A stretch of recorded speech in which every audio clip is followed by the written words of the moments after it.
Welcome to a poker coaching study session. We are studying cash games and working on some theory. We're going to start with 3-bet pots and look to see both as the 3-better and as the responder. And instead of watching this on YouTube, you could actually be here with us. We do this every Tuesday at 9:15 Pacific time.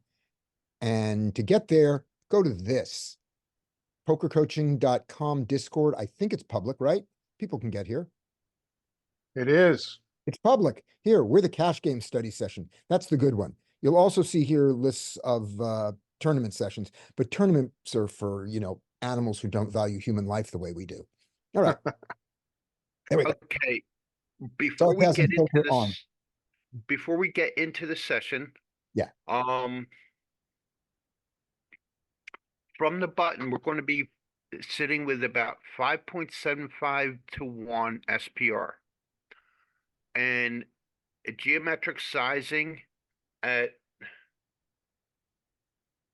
6 to 1 SPR is 70% for 3A. Right. So meaning if we want to get it, if on this, if we have a hand where we want to get it all in and we want it to be smooth, we want to bet 70% of the pot, 70% of the pot, 70% of the pot. Is that right? Yes. Gotcha. And the geo sizing for 2E, if we wanted to do it in 2 streets, is 130%. 130 cents. You got to blast it if you want to get it in for 2. Okay. But 70 is just big, big, big. Yeah. Okay. And we might have to be in the button to have any geo sizing because most of the time cutoff is just going to check. Right. So All right, why don't we start as the 3-bet caller? I've got that set up right here. Scotty, you want to start? yeah, sadly, I'm going to check fold. Right, there's just nothing going on here. He wins no matter what his hand is. Yep. He wins with that small 1/3 bet. Congratulations. Nice bluff. This is alternating. Right. Oh, excellent. So we 3-bet this one and ace high. Boy, I would like to have, I guess I'm going to take one shot with my backdoor and hope that he has 3s and folds the way I did. So we'll do that with a nice 1/3 bet like the solver did before and hope. There we go. And fold. That was fun. Maybe we should play tournaments instead. All right. And I'll do one more and then we'll move on to somebody else. All right. You're calling a 3-bet now. I called the 3-bet with 9s and I am going to check this because I'm checking range and I am going to lose 5 more big blinds. Oh, I didn't lose 5 more big blinds. This is an interesting turn. I am not going to bet out to protect my 9s. I'm going to be an adult and I'm going to check call once. So I'm going to check again. And I'm going to call this bet.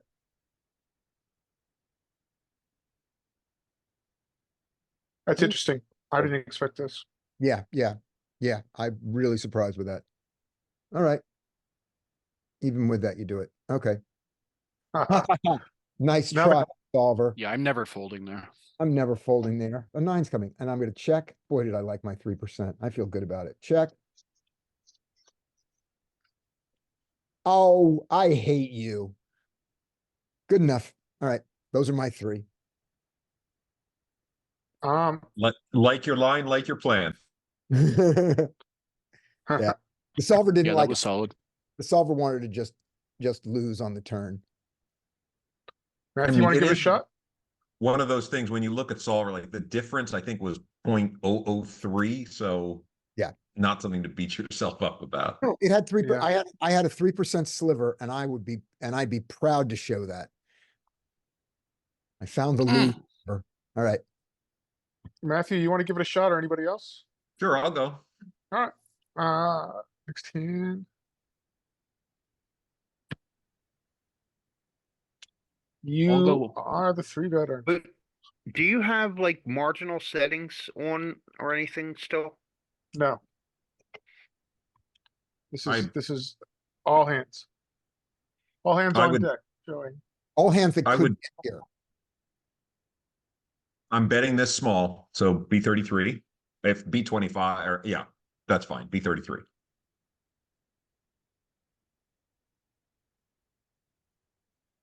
Interesting. Good night. I'm gone. Yeah, so this is this is a pretty big XR on a paired board. Yeah, this is probably a fold. I think you're right. I think that you're being appropriately disciplined. Yeah. Yeah, blunder. It's blunder level. Good call, Matthew. Yeah. A good fold. Yeah, right. And here's one thing about that particular hand there, which is we don't if we call, we're calling for backdoor straight or a backdoor flush. And we don't expect it, but we could be against a full house already, and certainly by the river. So we could have reverse implied odds here. Not likely, but it's a Yeah, crap. so I don't think if solver flop, you're right. But if solver flops, like let's say he did trap aces, I don't think they trap aces. I don't think solver traps aces in this configuration out of position. Ace Go three- into the solutionalness. Okay. I think versus a lot of check raises, you can do a lot of calling with king jack suited, but I think on this exact board, he doesn't really have much in the way of check raise bluffs. So it's probably fine to fold, but on slightly different boards with the same sort of thing going on, you're going to be ahead of a lot of his range and can probably find a call on most boards, I would think. Yeah, this board. Would you guys ever XR this in this configuration? This seems against a population 3-bet range to be a bit ambitious. I probably would, but probably What? not that sizing. I'd probably go like, actually, I don't know. Yeah, I could probably find that at some frequency. I'd Yeah, look You at have to give, if you it- have to give, if it were me with ace queen, I'd just call and keep checking, and let them bluff it off, or they might have ace king and I just call it off. I mean, I think it's going to be like Alright. check call like 80%. Go to the cutoff response to the C-bet. The next cutoff one, response to the C-bet, which is Right there. here. Let's take a look. Yeah, the ace queen mostly Okay. it does mostly check. look at the most popular sizing. 4x. Why is that the most popular sizing? Geo, right? Exactly.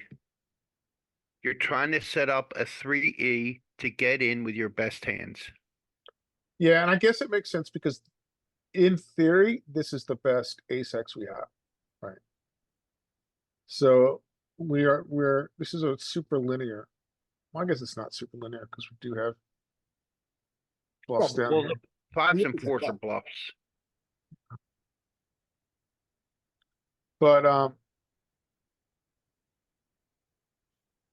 But I guess it makes sense because it is our best ace X that we have. But it surprises me because he's got so many ace kings. Right. Yeah, Yeah, I'm not but feeling, He also has so many ace 9 suited, ace 8 suited, ace 5 suited, ace 4 suited, ace 3 suited. Yeah, I agree. Joey, one question. Do you think this is an appropriate play against population?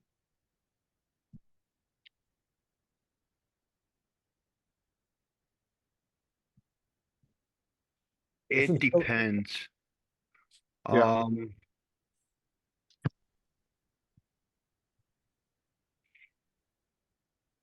It really depends on who you're playing. If Yeah. they see bet range and they can have if they can have a decent 3-bet range and then C-bet range, I don't see why not. Yeah, I think you have to, But- I think you have, I think this would be a lot easier to make on a site with a HUD where you can understand some of the 3-bet frequency. But if they're only going to be 3-betting jacks plus an ace king, This is suicide. So I'm gonna do, in game, my default here is I'm gonna look at this hand and narratively say, I'm way ahead or way behind, in which case check call is perfect. And you know, I'm gonna go But- check call, and if it goes check on the turn, I'm gonna bet the river. And you know, my check raise, and it has to do with the lack of, you know, his lack of bluffs here. So I'm just not giving him a free card to anything except a pair, except for his sets. The other thing on the ace queen here is you'll notice the ace queen offsuit, which we have 3 times more often than the ace queen suited, mostly called, and the ace queen suited that check raised usually, you know, mostly was the one with a backdoor to go with it. And so the solver, while this is our best ace, paired ace, it's our best kicker available. The solver doesn't worship this kicker. It's not looking forward to it. And so I would default to the check call side for the check call for this in game. well, here's another going back one level. If their range is only jacks plus and ace king, why are we calling ace queen? Well, We we are, don't call ace queen off. Let's look and see what solver does here. Against the typical button range, you're going to be calling wide. Yeah. Mhm. He likes to 4-bet this. Looks for 4-bet bluff this. Because you have to meet MDF at some level if they have a decent 3-bet range. right? If their 3-bet range is nitty tight, you can ignore MDF. Yeah. Agreed. Yeah, and I think population at the games I play is in between it's not just jacks plus an ace king, but it's also probably not like ace 8, ace 9 suited. It's probably like ace jack and better, tens and better, sort of that kind of thing. So a little bit in between, it's definitely worth a call. Yeah. All right, you guys want to move on? Yeah, I just wanted to show the geo sizing on that raise. Yeah, that's a good point. All right, let's move to, And it seemed like a large raise, but the reason the solver is preferring that sizing is because it is 3E. yeah, that's a good point. Goes into our conversation yesterday. Still have some research to do on naturally understanding the sizing here. And I want to emphasize one thing Joey said, which is about MDF. They don't even have to be as nitty as Joey said for it to be true. MDF is a calculation of what, if you don't do this, then they can profit by betting range. You know, if you don't meet MDF, they could profit by 3-betting you with everything. And so, but if they don't have any bluffs, it's not just that their range has to be strong. If it just doesn't have anything that's a bluff, then you don't need MDF. You just need to compare your, you know, your equity to the equity of their range. Okay, moving on. All right, Matthew, I may have just said something nonsense. I think I was with you. It sounded good. All right, I'm ready.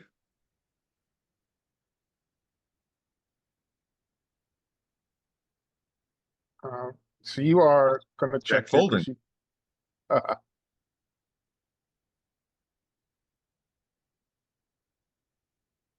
Now it gets interesting.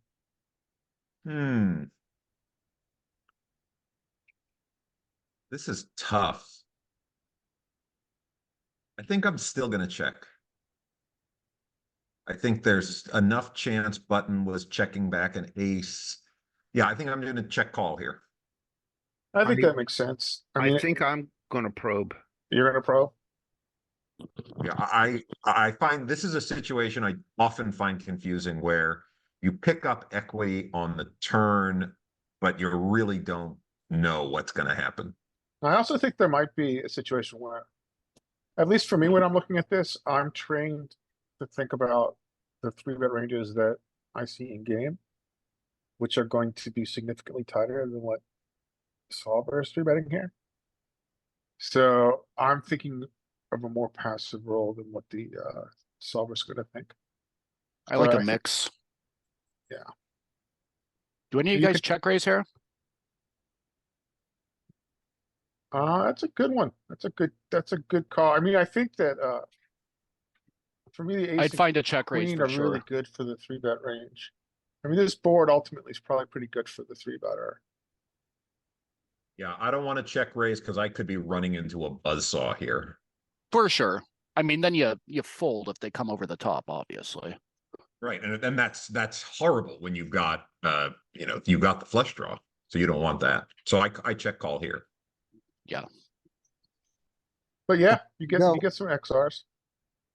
I was just gonna say, dude, that's why I keep it at like a 10-15% frequency. So I'm surprised Yeah, it's you get a that, lot of that XRs close. here. Okay, so call. We hit. Check. It wants to donk. Oh.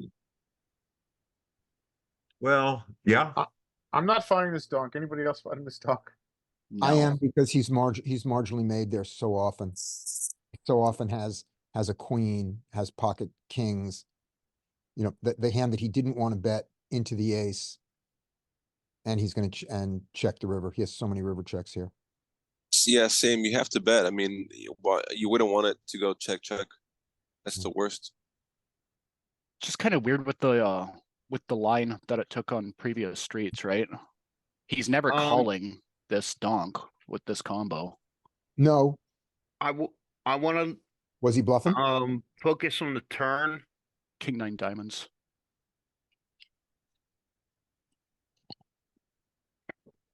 Okay, let's look at what our donking range is first, because I'm curious how much we're donking our flushes, and then we'll take a look at the turn, shall we? So cutoff, this is where we were. We had, Can you normalize the? I think it is normalized. No, he means the opposite. Can you make it full size? Right? Good. So let's filter for flushes. Filters, flush. Yeah, so interesting. We're donking with all our lesser flushes here, as opposed to our best flushes. Our pair plus our flushes. Not donking at the same Well- frequency. Interesting. Yeah, most of the strong flushes are checking. Yeah, this is interesting. I And wonder if the plan is, It makes sense. Like if I'm you not get, leading out. if you have the 6-5 of hearts and you get raised, you can fold. I think almost Fold. all of these hands have the thing in there. If you bet out and get raised, you could fold most of them. That's So- why I think check call is a better line on the river, no? Like with something especially like a 6-5 hearts. No, you make more by betting call. You will have to fold sometimes, but they're gonna call more often than they're gonna raise you with weaker hands. Okay.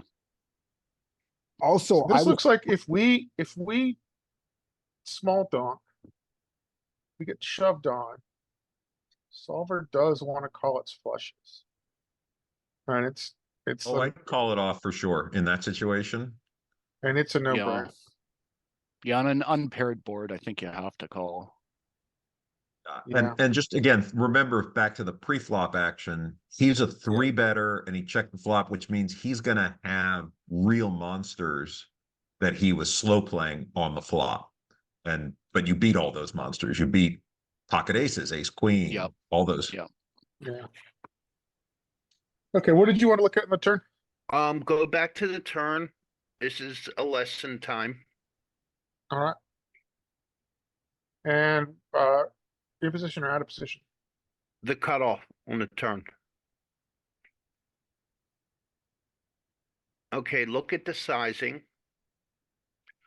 Does anybody remember the heuristic I gave about a week ago, or maybe it was 2 weeks now, when we get to overbet the turn after check. It's supposed to be, we overbet when the top, when it has a large equity shift, like when the top pair changes. But that's not what happened here. Right. When the value of top pair does not change, the out of position player after a check gets to overbet the pot.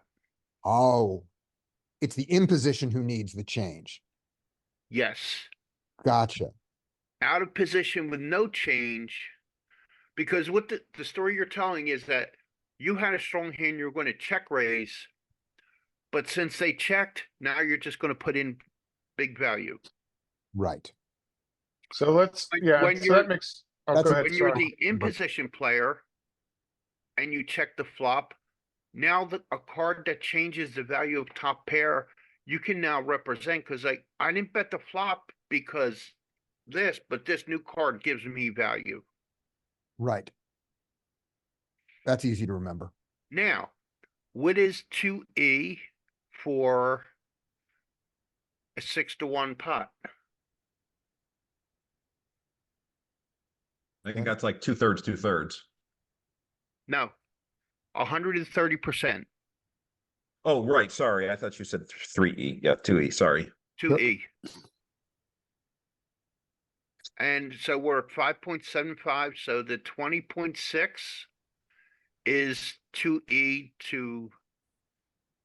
for turning and then river show for the same amount. Nice.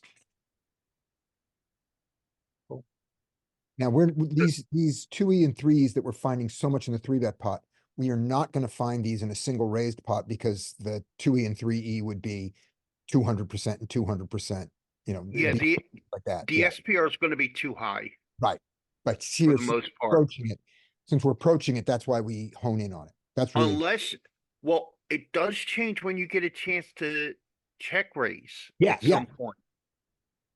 So in those single raise pots without drastically changing equity or without streets that drastically change the board texture, there's just going to be a lot of like smaller pots where you're simply not aiming to get all the money in, and there's not really any way possible to get all the money in. You're just aiming to win a 16, 17, 18 big blind pot.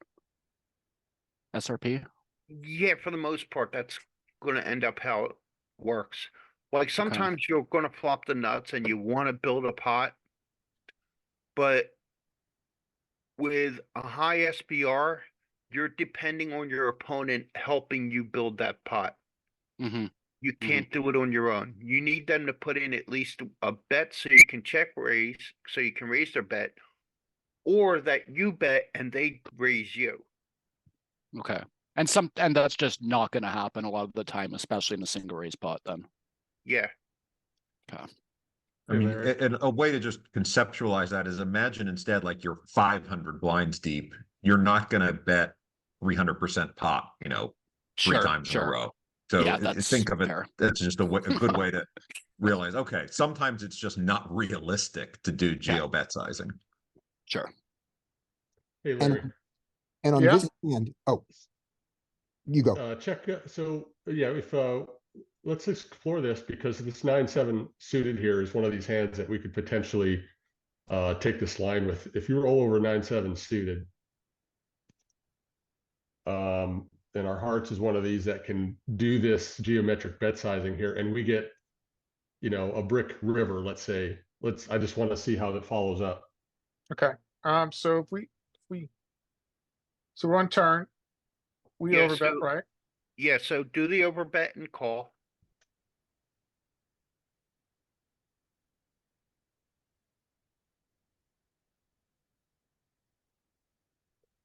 And we want to And brick give river? it a And- blank. Yeah, give it a brick, and then also Like a get it where 7 we of get clubs. there. 2 of clubs is not a brick. Yeah, puts in a All 4. right. Ace of clubs. Actually, 8. No, I don't want the board to pair either. All right. Yeah, 7 8 clubs is- would So be. some of clubs the is times another with our story. 9-7, we get to go for it. No, we just got we just got value at the end. Yeah, so give it an Oh, 8. yeah, no, Make it don't a- make it a 7. An 8, make it an 8.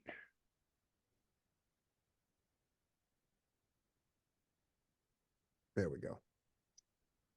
Huh. Yep. This is a heavily filtering sizing, right? So where I was are bluffs? expecting us to see a bluff come in here. Well, there are some bluffs. So no made hand, 6, all 7 in. bluffs. 6-5 suited has to be a bluff. You're not gonna overbet, shove, third, fourth pair, Right. hoping it's for value. And 6, 7 is a bluff. So they're right here. Well, I don't know why 8-7 doesn't fit into that category, but That seems like a pretty spewy line. It looks like 9-7 has a sliver.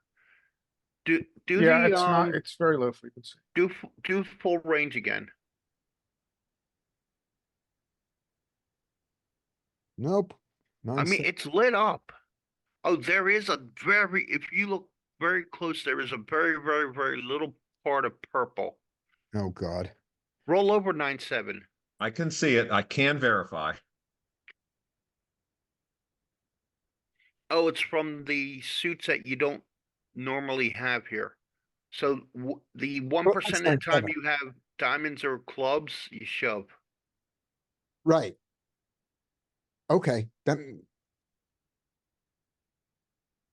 All right, That does anything make else you guys sense. want to see in the solver? Unblocked. Yeah, diamonds and make it clubs. an 8 of hearts now. I want to get there with and see what 9-7 suited Sure, does. so. Bet, call, river, Well, what did we have in the thing? 2 of hearts? yeah, we got there with like a 2 of hearts or so. Yeah, just put it what came out. And then so 8 of hearts, clear. We're mixing, Sizes know. here, but we're betting we're it. betting, yeah. Betting the flush. Filter. 100% of the This time. is also a reminder that if you go to E planning for it, you don't always have to follow through. Yeah, that's a good point. You still have to have the value part and the bluff part to match that sizing to be able to follow through.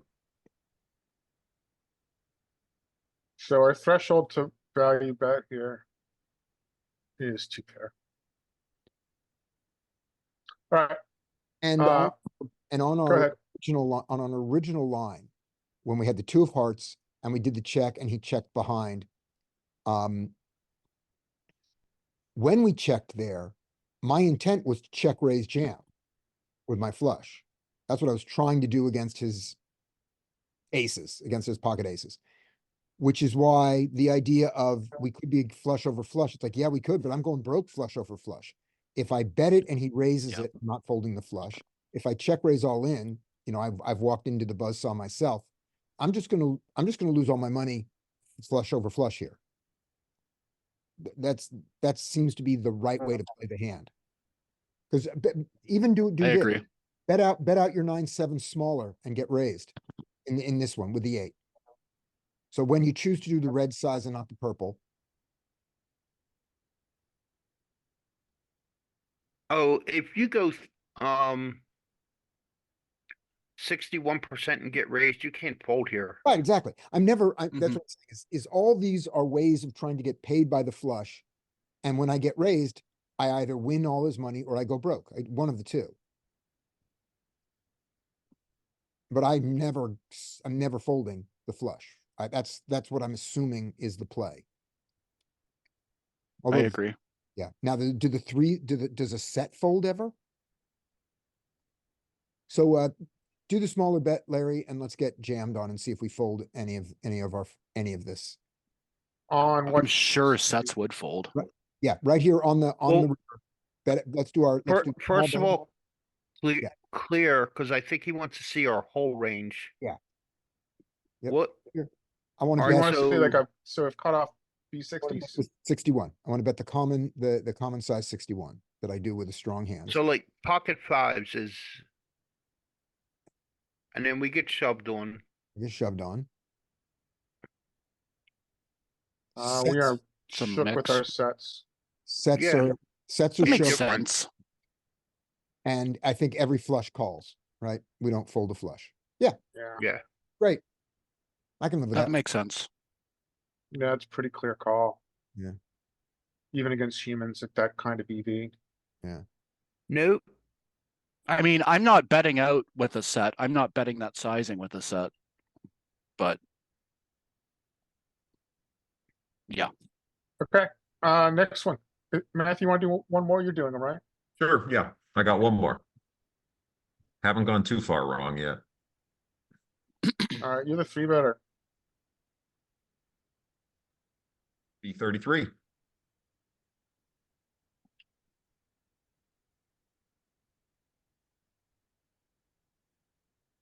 Oh, fuck me.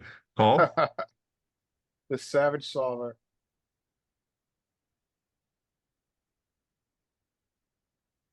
I was wondering if it's gonna have some raise here, but not very It's got much. I some wouldn't ever fall. raise against No, population. I like it. But look how low equity, look how much equity you lose with that raise. No, Yeah, there's no way you can fold. He's going to be Yeah. putting you to the test with so many combos. You're just it's simply interesting ahead because of it's Oh, so such a yeah. much of his dry range. flop. Yeah, I'm not folding here. But look at the raise, how much equity you lose. So Oh, is this is this sizing geometric? So let me see. So 19. So this is bigger than geometric, right? Looks to me like he's aiming to get it all in on the river. To ease it. Oh. Well, you should Sorry, have, Matthew, this is yours. I apologize. So what are you doing here? hating my life. I damn. Yeah, we're in the blender. There's also a four line. I think I let it go. it's not a Even to blunder. the tiny size bet. So he's got to be Not bluffing more than 1 out of 4 times for you to have a profitable call here. Or overvaluing a worse hand, and I don't think he is, so I fold. Yeah, I don't like putting it all in with that. Wow, look at this. But I kind of think like if The you're gonna torch. That's what I said, it's not really in the blender. To me, it was like a no-brainer. Where Easy you fold. Where are you folding though? On the turn or on the river? You gonna fold to that easy 19? No, it Oh, seemed like I hate poker. it seemed like the turn was too small of a bet. Like if he went out with another larger bet on the turn, yeah, Okay.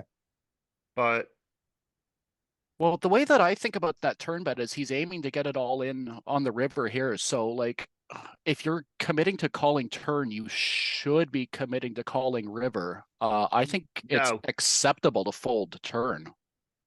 It did fold the turn 34% of the time, so it is acceptable. Oh. it is acceptable, but that is not a guideline to go by. Just Okay. because you call the turn does not mean you have to call the river. Yeah, Don't- that's fair. Don't get into that mindset because you could call the turn with expectation that 50% of the time he's going to check to you on the river. I It's- hear what you're saying, but I would expect a river jam like a lot more than 50%, and you're sitting there having to call off your whole stack with what amounts to top pair marginal kicker on a super wet board. Yeah, I mean, I also think it has to do a lot just with the mettle of opponents. I mean, a lot of opponents there will bet again, but then they see you call twice and they're like, fuck it, okay, I guess I'm not good enough, and they just check the river. I If want they're to betting 3 times, I give them more credit, and if they're triple barrel bluffing, then I know And then that you for next time. And then you fold river with like SPR 0.5 or whatever it was. click on Well, I cutoff did. on I the folded river. river there. Yeah. Okay. All right, I just want to see where our threshold to call is here. So we're always calling a straight, always calling a set. Always calling 2 pair. Are we calling ace king? That's what I- Just yeah, on yeah, something oh, that you ace king. said a second ago there, Joey, it's just I used to have a pretty bad leak in my game where like I'm calling turns and then facing an all in on the river, and then I fold, and like my coach told me that I was doing that too often. And he's just like, if you're committing so much on the turn and you have like a decent equity hand here, it's like, why were you putting in so much on the turn just to fold river? So I've been trying to keep that in mind for the past little while. Well, Yeah, this is all right, such well, an infrequent line. I bet if you normalize this, you'll see hardly anything, any sevens in his range there. It's going to be so slim. and look at go to the cutoff.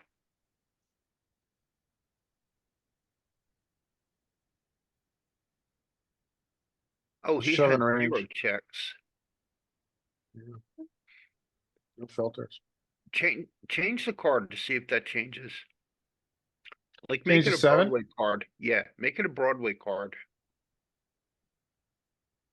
Not a jack. I think he gives up on his sevens here. All right, so now he's checking 25%. Interesting. Sevens are pure check there, right? Yeah. The only reason he shoved the sevens because he got there. But So, he shoved everything, so he's got bluffs No. as well, right? no, he So- didn't. Well, No, he didn't that- shove everything. He had 3s, 4s, 5s, 6s, and 7s, all of which are sets or a straight. That's what that's he shoved. also The bluff is that's different. also a thing of being a 4-liner. When So there's he's a got- 4-liner on board, Yeah. you want to be the one who bets. No, that's a good point. And it's the That same with is a very, if we had a 4 flush board, you want to be the one who bets. so he's got bluffs. He doesn't have 8% of his range is bluffs. 8%, well, really, it's the ace nine. Well, that I think he's turning his ace nine at least into a bluff at this point. Well, yeah, with the 7 hitting, look at his range. Almost all of his range is in the higher equity buckets. Yeah, that's a good point. So he just has a ton of the nuts here. He just has very few weak hands and trash hands. And since he's so top heavy, he can bet everything. Yeah, that's a good point. So King, a note, so your coach said, when you put in so much money on the turn, why are you putting in so much money on the turn to fold on the river? Note, in this hand, you didn't put in so much money on the turn. He bet the turn small. Oh yeah, it was what, like 19 or whatever into what? It was 19 what, on like the- 20% pot? And Yeah, it was small. right. Okay, So- okay. so- That's kind of my oversight. Right. The other thing is, in this world, I do not think our opponents are check raising pocket sevens here on the ace 6-3 board ever. I just don't think you ever see that. If they get to this river, they might have done what he did on the turn, bet small and then bet the river there. And so the other thing is on this one is if you're playing against the solver, you wanted to call that turn a fair amount because when he got there with the sevens, he was not going to continue. And so Oh yeah, no, against solver, I'm calling 11 out of 10 times. Right, but I mean against that thing about saying call the turn, fold the river. Here's an example where you wouldn't have had to fold the river. He was not going to follow through. And Okay. it's going to be true of your opponents too. So this is where these are the two things arguing against if I call the turn, I have to call the river. Okay, sure. No, I Right. appreciate that. Yeah, I don't know what your coach saw. I mean, you could have been doing it way too much where you weren't even close to meeting MDF. Yeah, that's okay. So like something on like, ace high board where villain has a fair amount of aces. I'm sitting on like pocket tens. He C bets, barrels turn, I call, and then just like over bet jams river, or I'm like SPR 1.0 and he jams river, and I'm sitting with like second or what is now third pair at some point, and I'm just like, oh, I have the pot odds to call, I have the equity to call. But I largely cut out a ton of that. This was like a few months ago, and this Yeah. was in tournament settings as well, or tournament format. So that line that you just described there is a very common, you call once on the flop and when they double barrel, you fold your second pairs. Mhm. That's not clearly true, but you don't I fold. also used to never be scared of flushes coming in because like you just don't see them nearly as often in tournaments. I've noticed in cash games, it's like people are playing so many more suited combos. Flushes come in so much more often. Like I used to never be scared of like 3 hearts on a board. I'm like, they're gonna have a flush like 3% of the time here. But I've been finding that's not the case in cash. Well, yeah, When they stuck due to around. stack depth, you're more motivated to play hands with good implied odds. Well, yeah, in tournaments, you're doing a lot of like open folding of like 8-7 suited, 7-6 suited. Yeah. So Do you want to do the next couple, King? yeah, sure. Just give me 2 seconds or like 30 seconds. Be right back. And also in tournaments, like if you start at 40 big blinds, and so like say you started with short stacks or like 30 big blinds, where the SPR is like 5-1 after a single raise pot, you're going to hang on to top pair quite often, no matter how the board runs out. Yeah. Unless it's like a 4 flush board or a 4 liner. Yeah. Are you ready to rock? Want to do it? Did we lose? I think you King? said hang on for like 30 seconds. Okay, Okay, well, here, we'll do a hand, we'll do the next hand, and he'll catch up on the one after that. all right. So we'll do this one together. Whoever says it first. Check.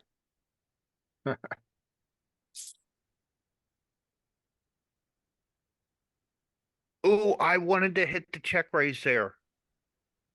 I'm back. Sorry. Yeah, I did too. All right, you get to do the next one after this. Oh, I was so check. hard. Check Okay, raise. so that would Monster. have been a fun check, right? Yeah, Yes, you're right. if they did it with 7s on the last board, 8s should be doing it some here. Yeah. I would. Yeah. Okay. I think we check Sevens again. had a little bit more interaction with the 2 lower cards than that last hand, though. Yeah. It was 8 ace 6-3. Yeah. He could get run The around. 7s didn't have interactions with the 3. 3, 4, 5. 3, 4, 5, 6, 7. Do we Backdoor, yeah, do we backdoor, ever block back- her? Do we ever get Check. called by worse here 50% of the time? Do we? I don't think we really do. I think we just No. check again. Not with the 2 pairing. Check call. That 2 bearing and the flush coming in. Yeah, I think we check again. We just lose to 9s. It's hard to not hear a call here. What do you guys want to do? Oh, I call.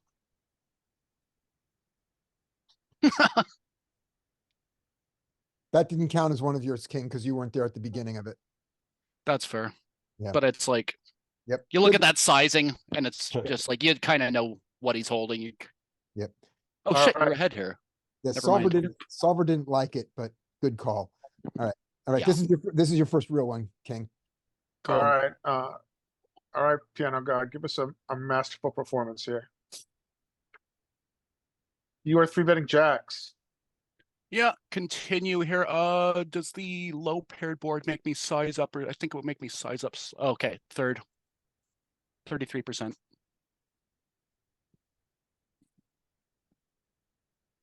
Well, that was easy. And what, I was 3-bet here? You were Correct. 3. Yeah, we're all Okay, yeah, check. Checking range.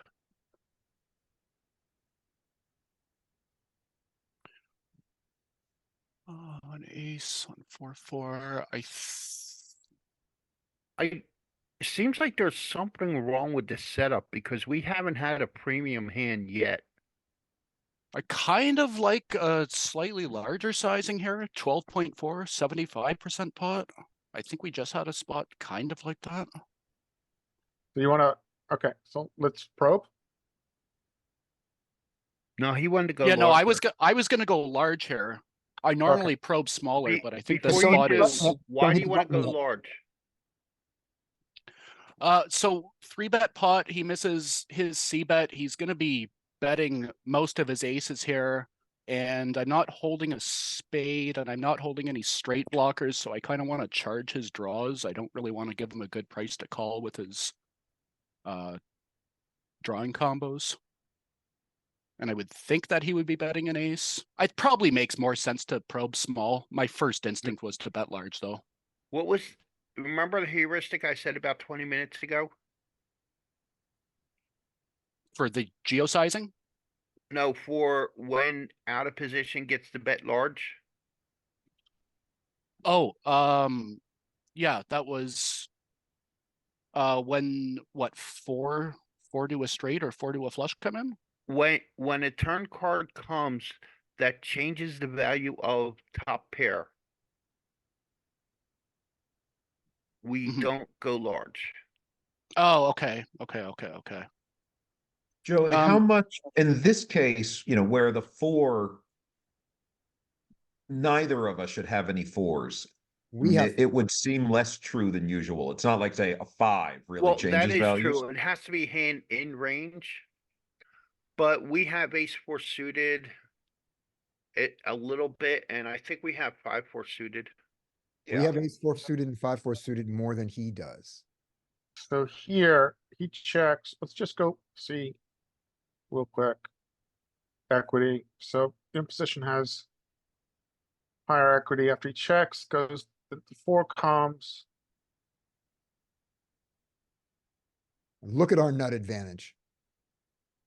Our medium nut advantage. We jump. Button, yeah, button doesn't. He it still does- has it's a- pocket aces. I think this is a non-equity shifting card. As we assumed. Alright, so Yeah, I mean, upon reflection, I definitely like a smaller probe better. My first instinct was to bet large, but I will say I used to only use a small sizing for a probe. It's okay, checking 100%. I find that surprising. But we're gonna check our breaks the trainer. I think a lot of it has to do with our training that our kind of mental memory that everyone is gonna bet an ace. Whereas Yeah, I no. think, the other thing I wanted to check and see how much it protects its check major. So you've got Okay. this small bet, I mean, I guess you fold here after he calls, or yeah, you fold. I'm gonna check Yeah. real quick how much solver checks its Oh, checking it's- range. It's gonna check a Position lot here. of his aces that are kind of this- middling and Red, yeah, I think And it checks a low. lot of aces. So let me see, so cutoff, flop, cutoff check, button here. Filter, top pair. Yeah, it's very, ticker driven. We've seen this over and Okay. over. I still like probing that turn though. I don't think that check is really good. I mean, I know it's 100% frequency, but I that want doesn't to, really The other make thing is sense. that I just don't think, I think that these hands are often stripped from population. I don't think population finds this as much, unless you're on the Joey train of 3-bet frequency. What position is villain there? Button? Yeah, Okay. it's zero Yeah, button okay. versus cutoff. so I don't, mean, I Um, find them on the button, but Well, don't leave this one yet. look, Go back. look Okay. at the turn checking mode. The turn check frequency? Yeah, cuz he wanted to, I wanted to probe large, We wanna see what, but I What are- retracted that. That's fine, but before you show the full range, I wanna, with some of my hands, based on what Joey said earlier, I wanna bet 125 with a bunch of my hands on the turn from a cutoff here. Just king jack wasn't one no, of them. I don't think Like that as a happens. probe? I know, no, I'm misunderstanding what you said, Joey, but that's my prediction. I wanna see. I'm basing it's my conclusion on what you said. Oh, it does have a little bit. Yes. Here's why. I'm all for this. Look at those 125. So out of position gets to bet large when the value of top pair doesn't change, right? That 4, while it makes the top pair is dead to a 4, that 4 does not help, is not good for in positions range, for the 3-betters range. He has almost no 4s. We have some 4, which allows us to bet large, and our ace and our former top pair isn't hurt by that 4. And I so was I gonna think say this the fits- opposite. I think this fits exactly into Joey's theory. I would think the button has more fours because they're three Let's betting look. their ace fours, whereas we're not doing anything with fours, are we? From the cutoff out of position, are we calling anything with a four? Yeah, We have Like, five, We have four. ace Five four four suited. suited. But I five, mean, four it's just suited, such a ace- But small that's part it. of the range. Well, let's, Yeah, it let's is. look. Let's look at which ones of us have trips more. Let's look at as a percentage of range. Yeah, go to the ranges. Yeah. I say we do, and I'm willing to bet a Oh, monkey. I just looked at it. You guys missed it. It's super rare. Yeah, but Point keep five in mind and that's only like two combos, so know. why worry about that? Because I'm wrong, that's why. No, No, Well, the this button, is it's- where it's- it's good to be wrong, right? When we're studying. I know, make sure, no, go back. I was the right one. He had 0.5 and we had 0.1. Is that right? Button had 0.5. Just making sure I have the right size of this. Yep, yep. Trips. The I right guess you have to side include is, Or no, it was- quads in that. the right side is Cutoff button. No, we are Cutoff cut off. button. We have 5 times as many. Wow. Thank you. You owe me a monkey. I read that opposite. Yeah, Yeah, that's what I it's thought. It ran sometimes it's out. easy to confuse these. Yeah. All right, should we go back to the trainer? Sure. yeah. We have, I guess, like about 10 minutes left of trainer work. And that's why, with that 4, that's why when we bet this hand, we do get to overbet it. And it's what, based on what Joey said, just not on Joey's conclusion about what he said. All right, next one, I still don't like my initial sizing choice. bastard. You are 3-betting. Yeah, 33%. You can probably size up slightly Very. on this board, but Can I'm we- gonna bet 33%. Can we look at how you set this up? I promise you, it does not have any cards removed. But we'll You're look gonna at, have to trust I'm me not, on this one. no, Joe. there's another setting of marginal hands. Yeah, you can set like close decisions. But Joey, I whatever. promise, there's no, we're gonna I didn't touch the hands. bet him a monkey. But we haven't even flopped a pair yet. And this is Just- what, almost like 15 hands? okay, well, I'll tell you what, I'll do a fresh one for next time. So, I'm betting 33%.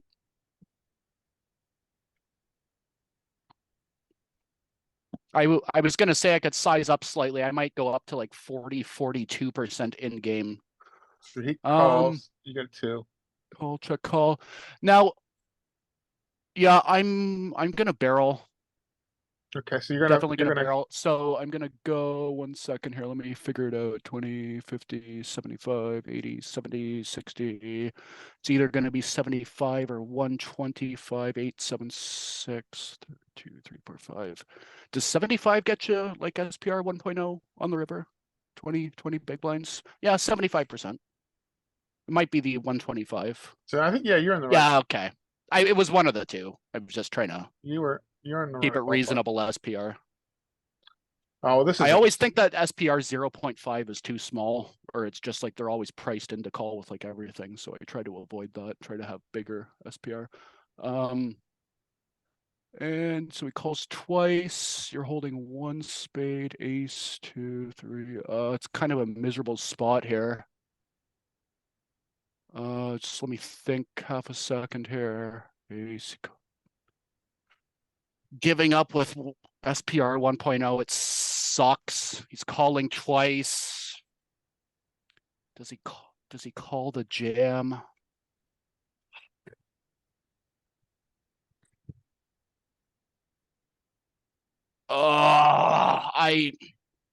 You block some spades.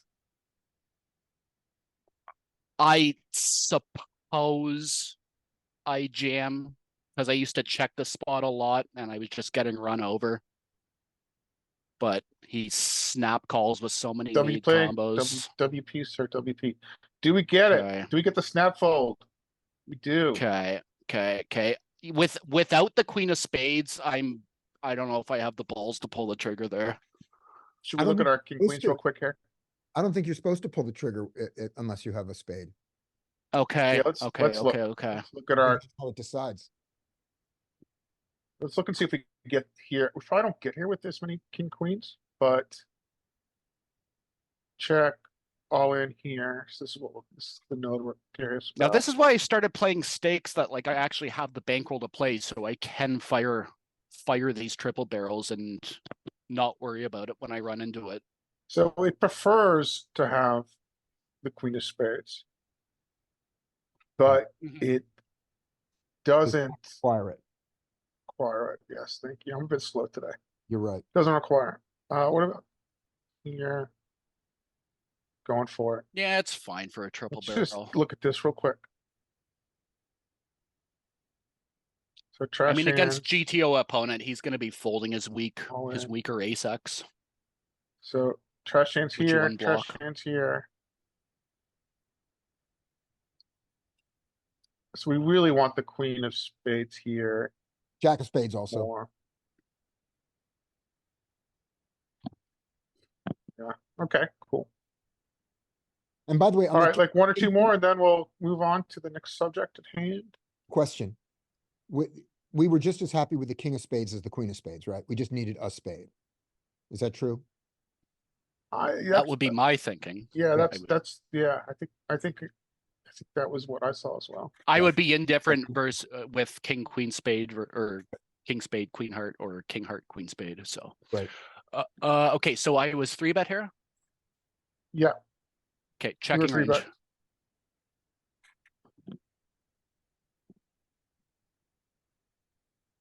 Against this sizing, you don't really have much going on. I think it's a fold. Agreed. All right, last I know one. and in then game Jeff- I have found a call because I'm like, oh, I have the nothing. But with just these suits, these suits at play here, I don't think calling makes sense. All right, let's make this the last one, and then we'll go to Mark Dan. Sound good, guys? Sure. Yeah, All right, last one.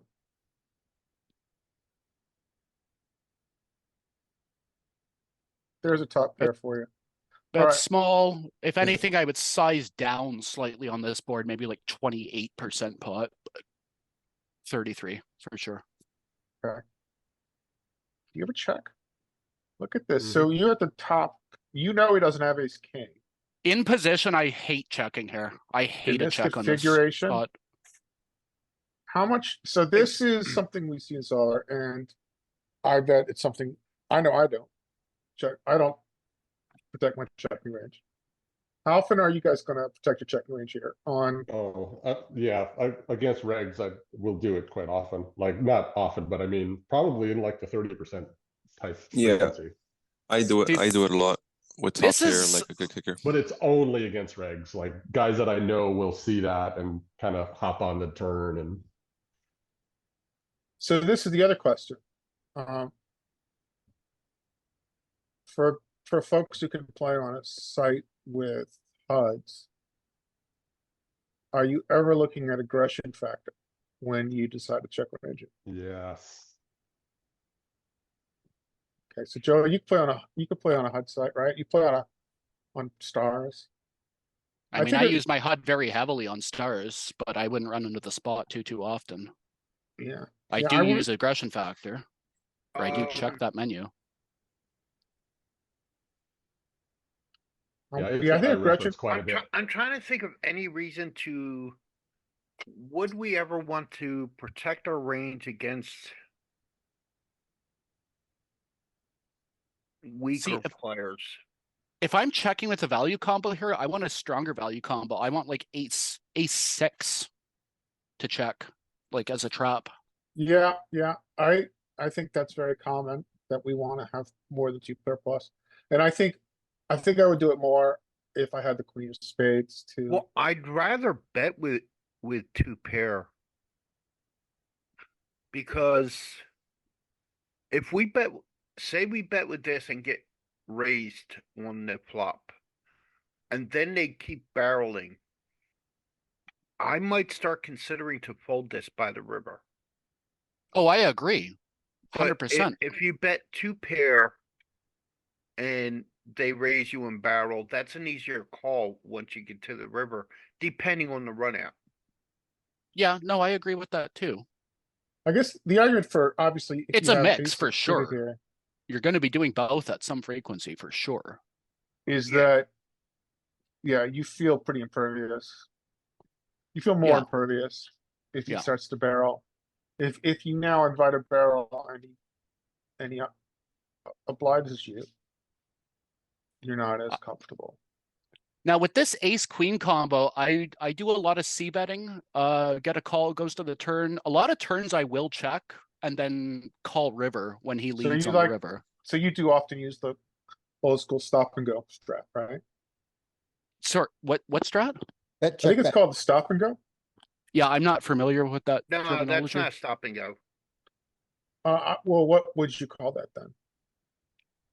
Explain Yeah. the, I can what I call it is just pot control basically. It's Yeah. like he calls flop and okay, I'm just keeping the pot reasonable size I and think what Brad amounts Wilson to one refers pair. to the bet check bet line stop and go.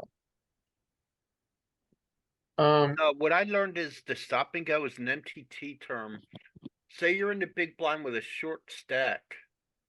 Maybe your stack's 15. Somebody raises you 3, you call the 3, and then on safe flops, you just shove. Okay. Instead of Alright. shoving pre-flop, you wait to see the flop, see if the flop is favorable to your range, and just shove. That's called the stop and go. Instead Okay, of well, just And I it- will argue that some slang terms in poker probably have multiple And the, meanings. it has a meaning in fixed limit poker, which is you're out of position, you're the initial better. So you raise, you get called by the button. You bet the flop, you check raise the turn, and you bet the river. That's the stop and go in limit poker to get that extra bet in. Okay. And All right, so and it is one over, other question. is overcalled because of ego. Going on. Yeah, that's a good way to put it. Yeah. Getting back to aggression factor. So do you think for the guys who play on HUDs, do you think it should be part of your decision-making process here if you're going to protect range? By So checking. what was drilled into my head from my coach was that a HUD shouldn't make or break your decision. What it should do is when you're indifferent in a spot, that like you can use your HUD to break your indifference. exactly. That's a great wording, and that's how I think of it. Yeah, Yeah. that makes sense. All right, so we bet here. I'm gonna say the same thing with other words. You use your HUD as your randomizer. That's Yeah, good. yeah, that makes sense too, actually. Wow. Same thing. Okay, As moving a on. tie, you Check use the HUD as the raise. tiebreaker. Okay, so most likely here when you call, he's just gonna rip it on river, and I think there's some argument for coming over the top here to deny his drawing combos equity, because he'll be doing this with a lot of 2 spade combos and maybe something like 4-5 or combo draw like 5-4 spades. Or So you sevens. could theoretically rip it to deny that equity. In game, I'm probably just calling here, and on a relatively safe turn, you can just call his jam. So call. Yeah. In a cash game, I'm rarely raising this. Okay. I'm just considering like he's mostly doing this with combo draws and flush draws, and I want to deny equity with my. Well, against good players, you have to consider though that they're going to, if you let them do the driving, they're going to get all in with a weaker range than if you just shove right now. Okay, You're sure. giving Yeah, him a that makes very sense. easy That makes decision, sense. but I think I think your strategy makes sense, and clearly it does at a low frequency according to Solver. So I am calling here for the record, like What most of the time. I forget who said this. Oh, I can't think of the good, but it goes way back to when I started playing. Somebody said, "Why do the pushing when the donkey will do the pulling?" Yeah, Yeah. that makes sense. so we call. But yeah, call, keeping oh, it's in a kind of an interesting. This hand's starting to look familiar. Yeah. Sevens. Are we gonna see a 7 on the river? No, 'cause that one was no, that was that was a 3-4. Oh, Three okay. six, 3-6. It was that important thing that he had a terrible backdoor straight, but he had it, and he doesn't have that here. So Okay, so this isn't sevens. sorry. Yeah, no, this is one of the spots where I was just kind of reminded what I was talking about when you call this turn, and then when a river card comes that like drastically changes the board texture and he rips it, like I would kind of feel obligated to call. But again, there's a lot of draws here. I don't hate just jamming here, just charging his draws the max to deny equity, but I think calling is probably going to be the highest frequency play. Does he ever have 4-3? That I idea think he at the does at a very low. No, he doesn't Low- have that. I would think he would at like low frequency, but like not enough to really worry about. Are you shoving or calling? Call. It's a mix. Yeah, for And you sure. get to do both? Perfect. That's WP, exactly what I thought. shock. Yeah. Oh, Christ. This is Shocker. kind of why. Yeah, just call. He's gonna show up with fucking 6s here. Watch, but call. Yeah, No, yeah. So that's a safe run out. We call. Yeah, for that sure. is a safe call. run out. And also his spades didn't get there. Call. Watch. He has 6s. He has ace 10, watch. No, the thing with the solvers, Oh, they I knew almost that. always have the nuts. Yeah. Nice. GTO read, Wizard almost Ron. always has the nuts when you get to the river showdown. The only thing I'm curious about is his check Blockers. raise. Let's just look at his check raise range. On flop. And then we'll do some marked hand. All right, anything else you guys want to look at? We can, of course. You see, and that's the thing, just because like I knew he was showing up with 6s. Like I'm like, fuck, I need to fold here, man. Like, I mean, I find the Well, call no, in you- game, but You I still have know to call. just like, god damn it, he's gonna show up with the set. Like I know he is, and you call and then he turns it over, and it's like, fuck sakes. But there are some people. Is he check raising range or did you filter it? I'm filtering. Oh, okay. Let's try this just out of curiosity. A lot of 5-4 stuff here.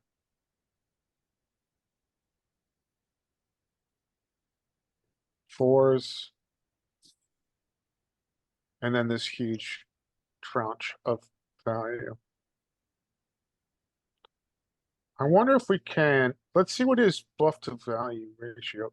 So if he, no, it doesn't change that. I was curious what his. Okay, anything else you guys want to see here? No, I think I'm good. That's a pretty like heavily studied spot for me.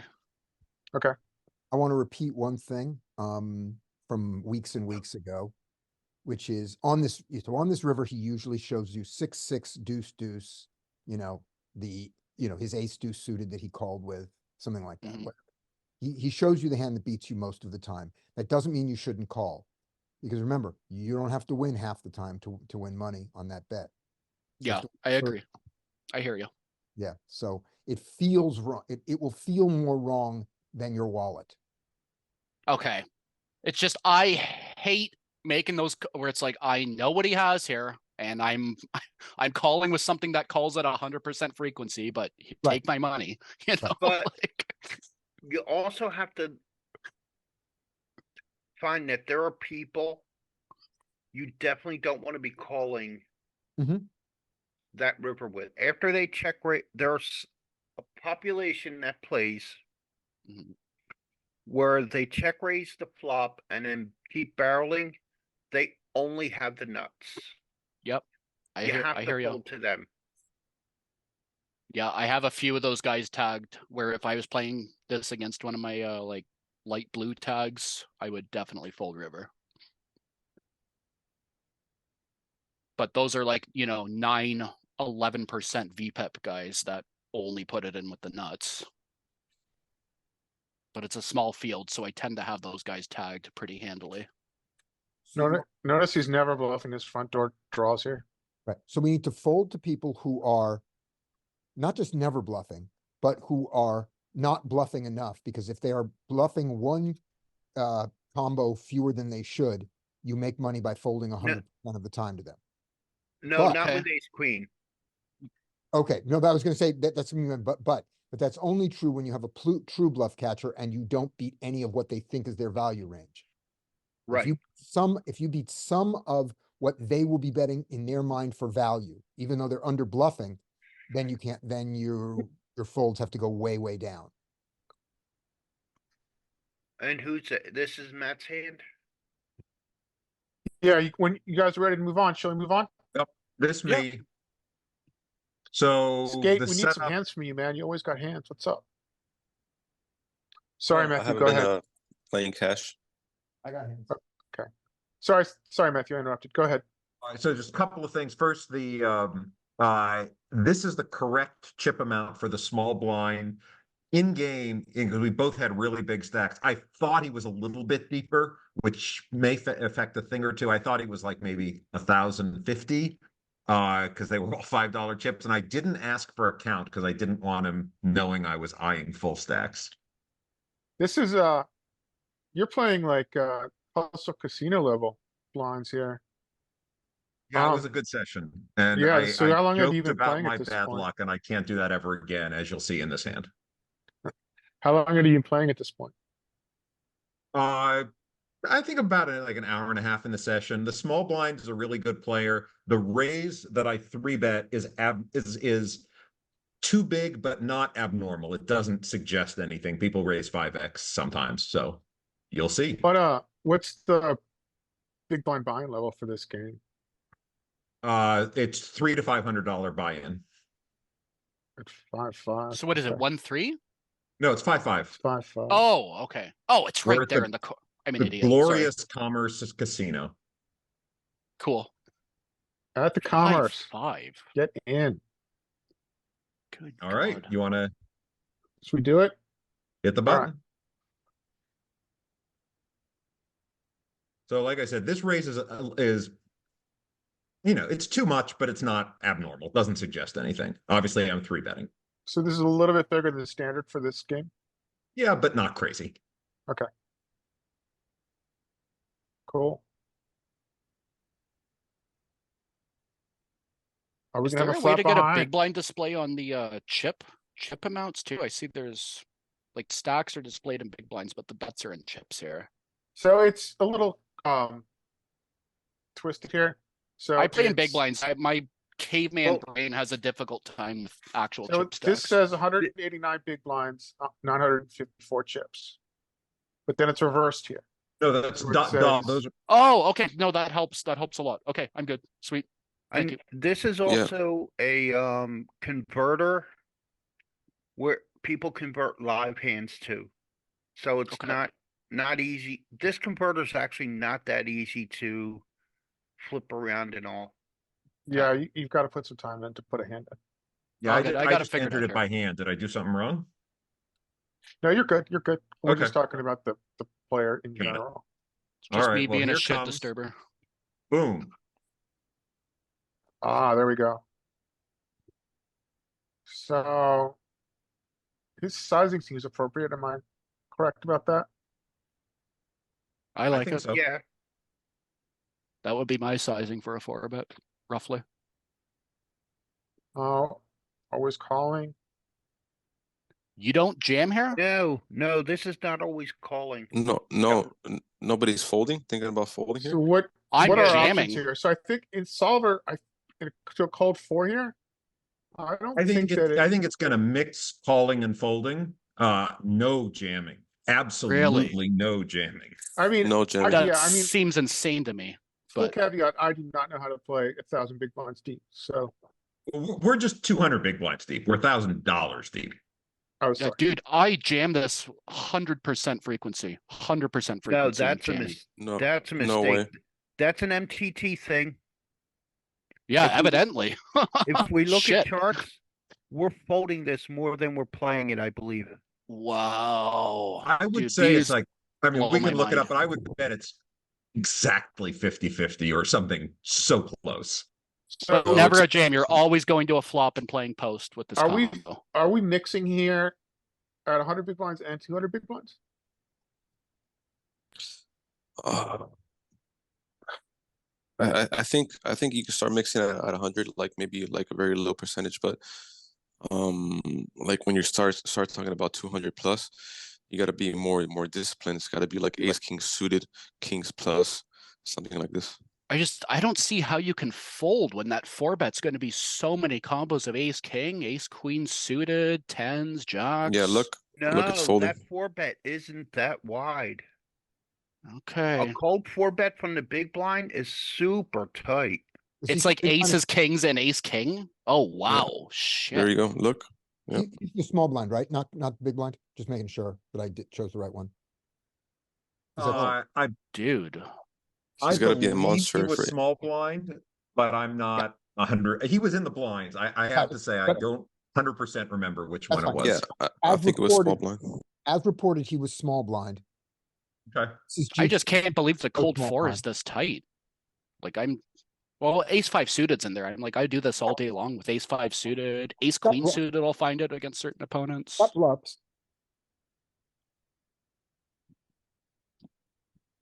Just, I think that's very, very heavily weighted toward ace king, and I'm always happy to get it all in pre queens versus ace king, run out the flop. Yes, but are you very happy to get it all in queens versus ace king 2/3 of the time and versus kings and aces 1/3? Yeah, I didn't realize how tight this cold 4 range is. That's it's crazy. We'll go back to the other screen now. Okay, take it back. Yeah, that's one of the things you have to learn when transitioning from MTTs to cash. That's why I'm here, gentlemen. I used to go wild with like jacks and queens and started looking, it's like I was supposed to fold. Yeah. Wow. Why do Yeah, they? so I'm it's not like it's not. I'm ripping suited it with jacks here Broadway. too, for Yeah. what it's worth. So Yeah. Yeah, I like- think that, Aces. Why do they always have aces? Because they always have aces. okay, so here we go to the flop. Boom. Dream flop. This is what they call a good flop for me. Yes. So All I right. am immediately thinking that, but first I think that the small blind's a little bit deeper. So I'm thinking geometric bet sizing. We're going to go third, a third, a third. So let's Three. see what our cold 4-better comes with here. So we've got so if I'm reading this right, we've got 94 bigs in the pot, and we've got, and effective stack is 146 big blinds, right? Yeah. Okay, so pause here. This is, this is a very small bet. So what do we think of this and what do we do here? So your equity's probably like 90%. And you're in position. But you're very, let me see, so you've got 104 bigs, so your SPR is like 1.3, right? I don't see any reason to raise quite yet. Anybody else have a different opinion? No, the money's going, he's setting up for the Yep. money going in. We would like the money. yeah, to- with these stacks, call and let him barrel turn. Having position here is so beautiful. Yeah. Really And is. So what, And hope it's not the 10 So of hearts. I think we can raise some portion. I mean, there's a lot of draws. If he has ace king, he's drawing. There's hearts. Well, Yeah, I no, could see some raising, but there's no. honestly one combo of ace of hearts, king of hearts that we have to worry about. And then maybe aces or kings hitting their 2-outers. Yeah. yeah. So I'm not worried about protection here. nope. No, I Yeah, So hear what you. think I'm, that- what I think I'm we call- thinking is what I want is to have 3E 1/3 pot go in on each street. And this is a little bit low. What if he had bet 125, I'd call. But I want to make it easier to get all in. So well, you'll see. So I choose to, and so then I'm Well, debating, do I want to if you're- raise, I want to raise small. If you're And gonna then I thought- raise, why didn't you consider changing it to 2E? I could have done that. I want, because anyway, I don't, I could have done that. I was just thinking, I want to get like $125 in on this street. And, and then I bumped it up slightly just because, raising 3 times the original bet seems more normal. I thought it might look slightly suspicious to raise to 110 or 120. With the small SPR and in position, you could have done 2.5. Yeah, I could have. I still think with top set, I might just call here. Yeah, I mean, this was a question. I don't know that this is right, but that was my thought pattern. Because the SPR is still so low, you won't have a problem getting all in. Honestly, both plays seem totally viable. Like there's a lot of ways to get all the money in with both lines. Yeah. So the small blind makes it a little easy on us. Click that next one. Okay, so this is another, one Joey knows. One of my leaks is throwing it all in too early. So do we jam here or do we call? I don't think it's too early to get it in with these. I strongly disagree. I think that I think you now have just a beautiful spot to still play. I can't imagine ever fast playing this. Because you don't, there's nothing you want him to fold. You don't want that he will. Is he not pot committed at this point? Doesn't matter because you're in position. What if he has a bluff? What if he has a Yeah, I mean, all you're doing is Yeah, fair. Imagine he has a bluff all you're here, doing but- is folding out worse. You never, right? I mean, yeah. Like this has got to be aces, I would think. Aces, maybe kings with ace of Or hearts or ace king king, of hearts. ace king of hearts, which I think is what we're Or gonna, that. I think we're gonna see some tragedy. Yeah, I jacks. just call here. So I thought, and again, I'm totally open to this being wrong. I'm like, look, whatever he's got aces, kings, ace, king, or jacks, all of which are going to call a jam. Yeah, There's I no agree. way he can get away. I agree. So if he ever has like the case ace of hearts, or maybe even pair plus draw ace 5 suited, ace 5 of hearts, which is still a draw. Mhm. But I just, yeah, I can see your point. I mean, I guess the argument for fast playing this is that he never has a bluff here. Yeah, I mean, I do not think he has a bluff. So if he has ace king with the ace of hearts, which would be about the closest thing you could he have never to a has- bluff. Ace 5 suited here. I think he would. He could. Why couldn't he have, because- where couldn't just he have because- magic No, solver he hand? couldn't have ace. Oh, if he had ace 5 suited of hearts, gosh, maybe that's I the wouldn't play it that way. So, yeah, so I think we're in agreement. This is a heavy slow play spot. But I So I see your fast- so argument, of course I Matthew, fast in play. that he never has bluffs here and he essentially is ready to play for stacks. I think both work, honestly. Like he can just rip it here and whatever. He's obviously got a value combo. And is he really making this raise on the flop to fold versus a jam? So I would argue that if he has bluffs, you've got 90% equity here. If he has bluffs, once out of 15 times, then it makes sense to call. Yeah, I Yeah. guess I'm thinking, I mean, is Okay. there any tiny chance? So let's say he has ace king, I call, and then pairs jacks, then he can let go of his ace king. Let me change this. Let me get this into the game of humans a little bit here. So I've just started playing live. I don't do it very often, but is this ever an ego we raise? People are like, fuck you. What do you think of this? Yeah. I think that happens a lot, but I make a point of not changing my play based on that. Well, here's my thinking. Just because a player's pot committed doesn't mean we have to shove on them. I'm really not worried that much about a heart coming up.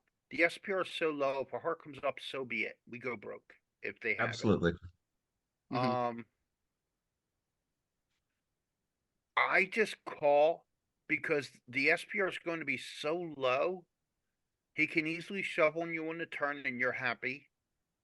And even if if he checks on the turn, you have an easy bet. Like you're about half pot bet, and he's going to call with his pot committed hands. Yeah. I think all the money goes in either way, honestly. Yeah, I think if we put this Yeah.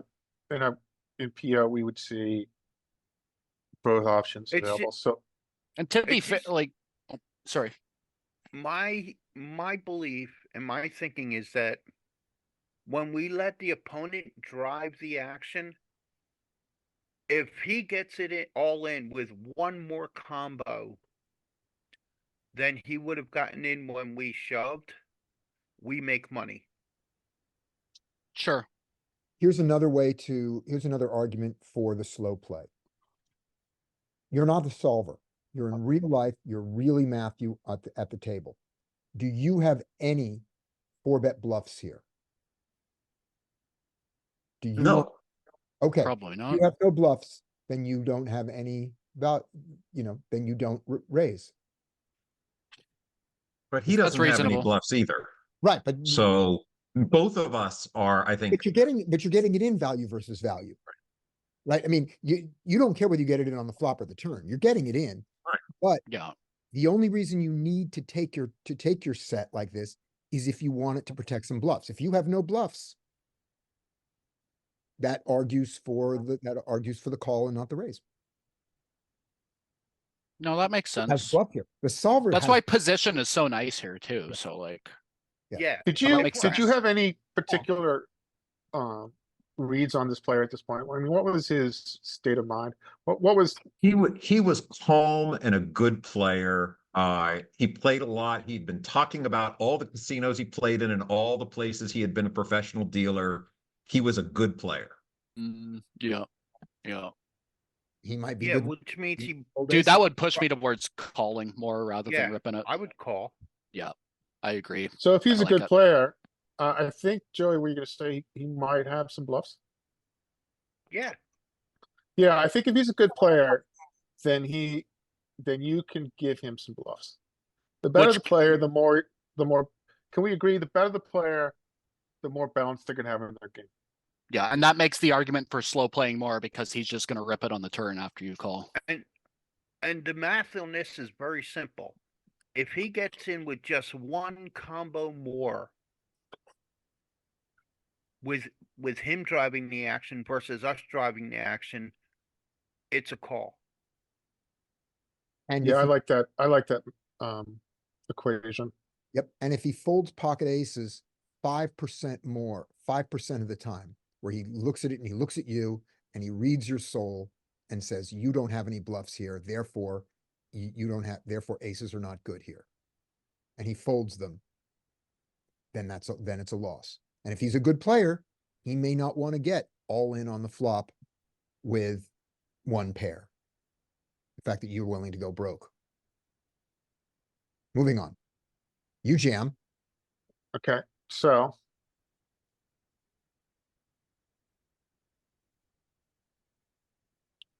Yeah, Just I'm smart afraid the way to rest is squeeze the maximum out of him. climactic. I don't even remember what the run out was. I put in 2-2 because it was totally blank. Right. And he mucked. he mocked. Aces Mm. or ace Yeah. king. Ace king I suited. think jacks I think- too. I think cold four Ah, betting jacks jacks is- in that spot is a thing. Which also Yeah. you were gonna get all in on the turn Yep. against, so Sure. That makes sense. I think jacks are probably pretty light play. But I mean, my one, I mean, so I think the most obvious bluff from a good, well, we've kind of beat this into the ground, but yeah, anyway, we beat it into the ground. Okay, so I've got some hands, or I get Scotty has some hands. I have a hand that I wanna, Oh, excellent. if you let You me want share, to send or you want to share screen? share. Okay, If you guys are looking for fishy, poorly played cash hands, I have a full database of them. So we'll pick one or two if you want to show them to the group. I didn't have any marked for this session in mind, but I'm no stranger to having my database picked apart by players who are better than me in a public setting. So it's fine. Oh. Let me turn, I thought I turned off the HUD. I'll be back in 2 seconds. Alright, my HUD is supposed to be up. I don't know why it's still showing. Okay. And it won't show the HUD that I actually use. right. I have to upgrade my HM3. Alright, so here, I'm in a small blind. I 3-bet.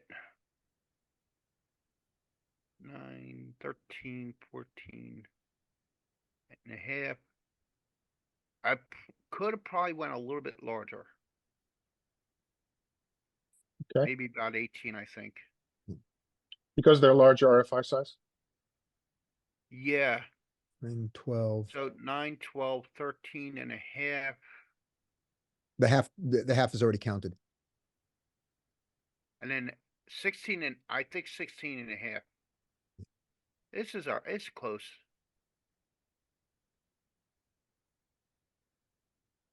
But then my question is, what do I bet here?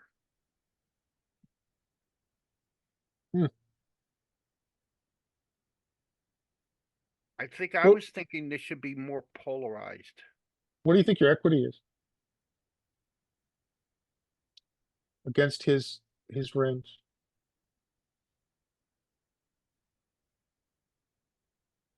Don't know exactly, but it's over 65%, I would guess. Yeah, yeah, I would put you a little. So you're nicely blocking his. You're nicely blocking his flop sets. Yeah, I'd put you like 75. I mean, I don't think this, and also your blocking continues. The way I do it is I put my stuff into buckets. Yeah, Premium hands are like 65% or better.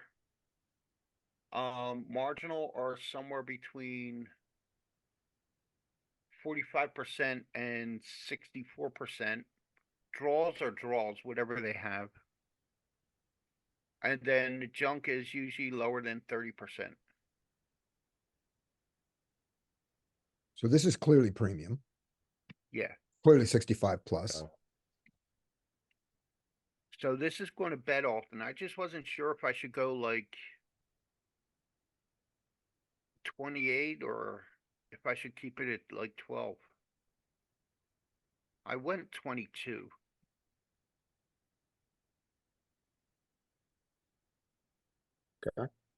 And I like it. This is a big bet board. That's what I thought. I think I wasn't sure and I just went at 66% or something like that.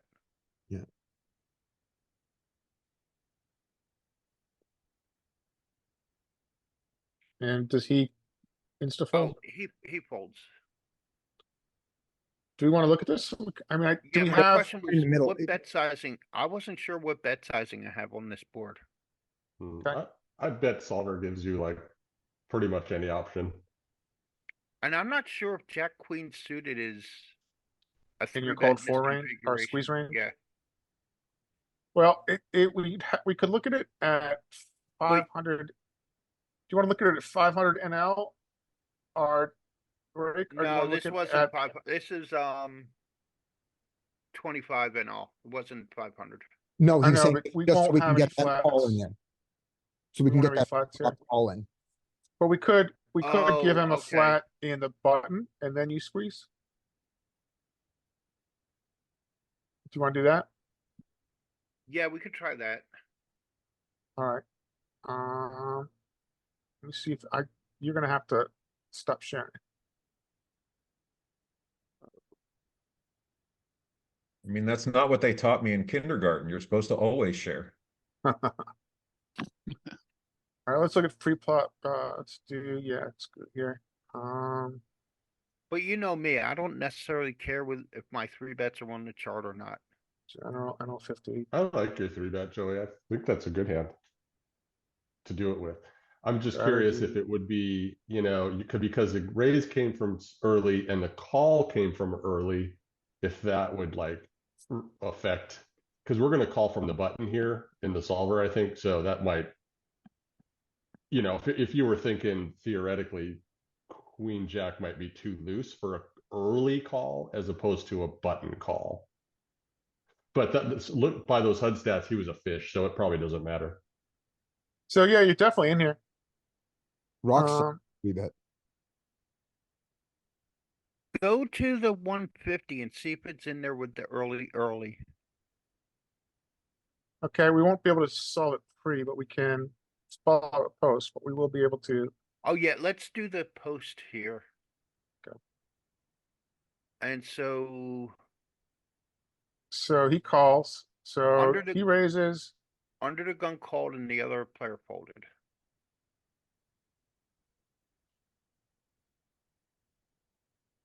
Flop is queen, jack, Queen of diamonds. Jack of hearts, 5 of hearts.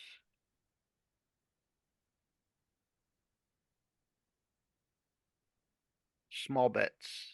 Oh, there's a little bit of, yeah, it makes sense. oh no, even the pink is kind of 50%. If I had to guess, you have 75% equity here. Whoa. I just didn't, Wow. Ding, ding, ding. I just did not know if this was a large bet or small bet board. small bet board. Yeah, that's a good question. So let's look at this more broadly. I mean, geometrically, right? If you want to get it all in, it's just a third, a third, a third, right? Yeah, this might be a factor of SPR, right? 86 behind in the solver, pot's 31. You also trap checking, which is interesting. Yeah, out of position, you check a lot, almost on anything. Yeah. Yeah, even I guess in the code 4. So yeah, this is your strongest hand after your sets. All right. So any other questions on this one, Joey? No, I just wanted to see what the flop range looked like. All right, so do you guys want to see hand from me? Yeah. This is kind of an interesting one. You see new share. Oh, before Sure. we jump, can we just look at 150? To give the early to see if Queen Yeah, Jack suited's sure. in there? Yeah, she were definitely in there here, right? We saw Yeah, that. that's with a button call. You said history. 150. So I don't 150. Sorry, raise. We do get a call, as we saw the other day. You were in the big blind, right? Small. Small blind. You're mixing more. But it's still there. But Yeah. Okay. I'm gonna put this back before I forget.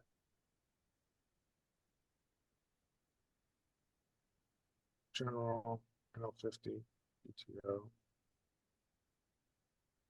Let me see more screen share. I guess I am. You share.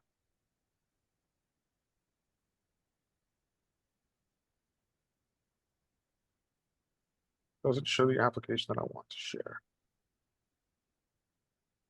Okay, share screen. Can you guys see this? Yep. Yes.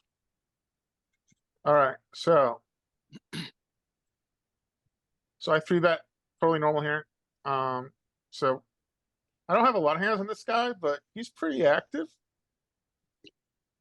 And this is, he's got a pretty high three bet frequency. He's got a high aggression factor. So.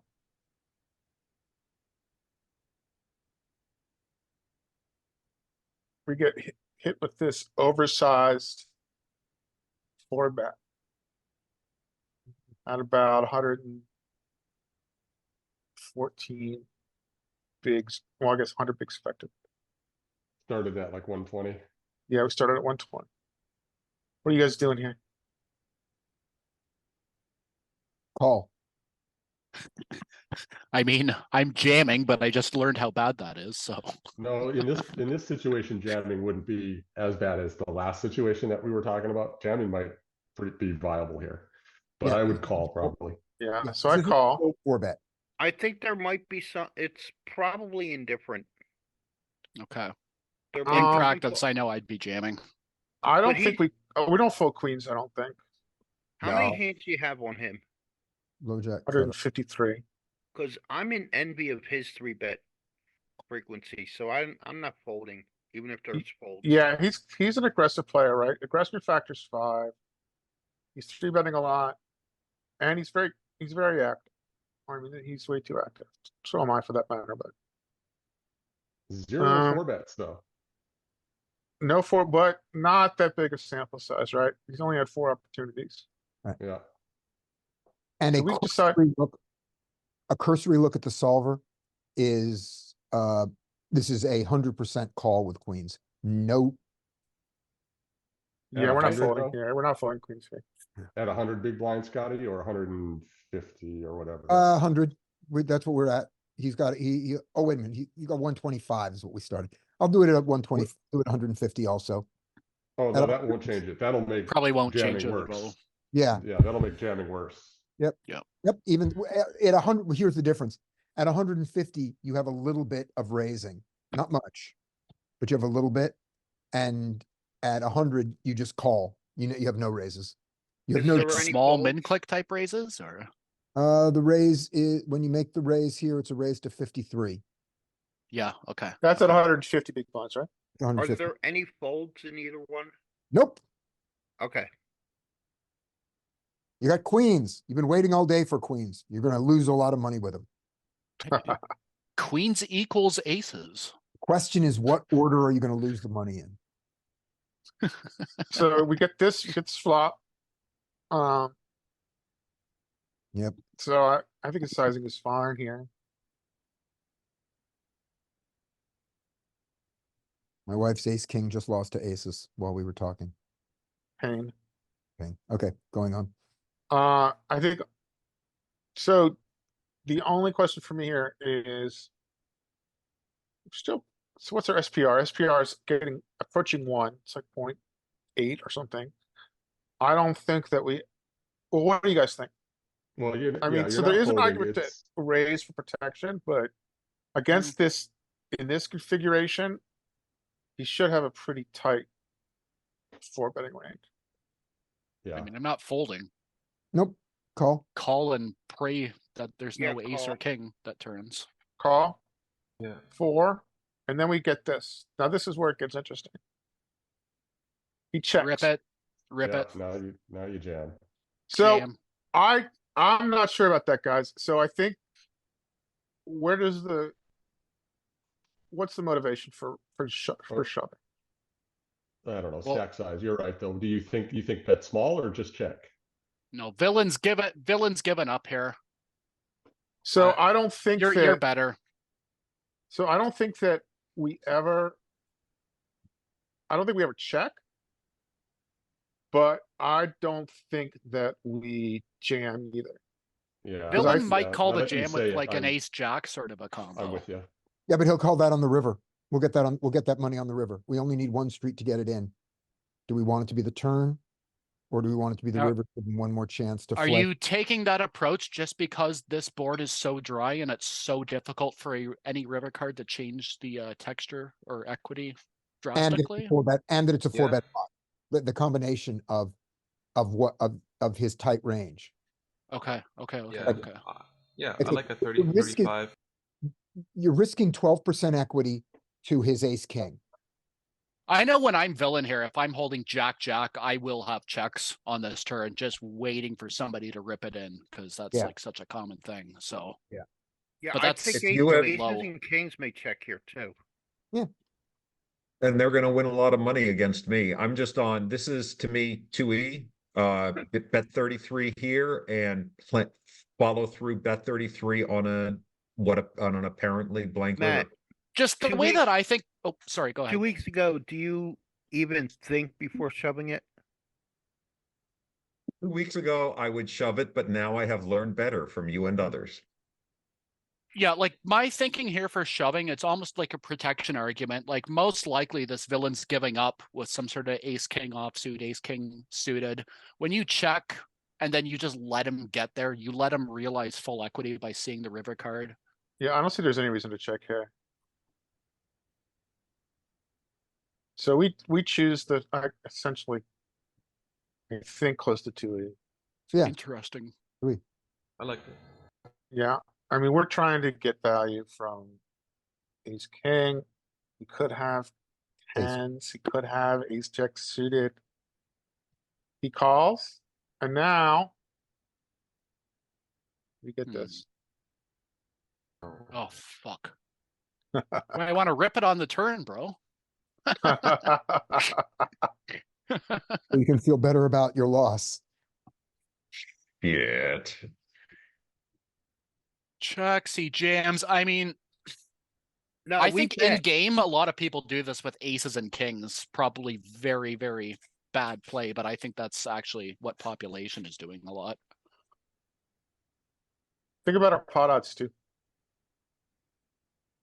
I mean, he's gotta be bluffing more than, what is that, one? I don't think you can More than one out of fold 5 with- times for us to, 1 to 5. See, I don't think he's I bluffing. think The only- queens are indifferent now. 1 out of 5, thank you. sometimes that's what scares me. Because if he's a thinking player, he should realize that with such a small SPR, that he can't bluff you out of the pot. Mhm. Yeah, And Okay, he- that's smart. Yeah. he might not have any bluffs here. If he's Yep. thinking that way. so the question comes down to, can we overfold? I It's think just so. like when I make that fold, I just feel like I'm like so exploitable. Again, You know what I mean? Against this player, I don't know. Against other players, yeah, but against this player, I think you just gotta, like Jonathan Little says, sometimes against these players, you just gotta put the seat buckle on and hold on for the ride. Yeah. So, I mean, the only way I could feel comfortable folding here is if, I rolled for it. And if I rolled for it, I would call 60% of the time. And as you guys, go ahead, sorry.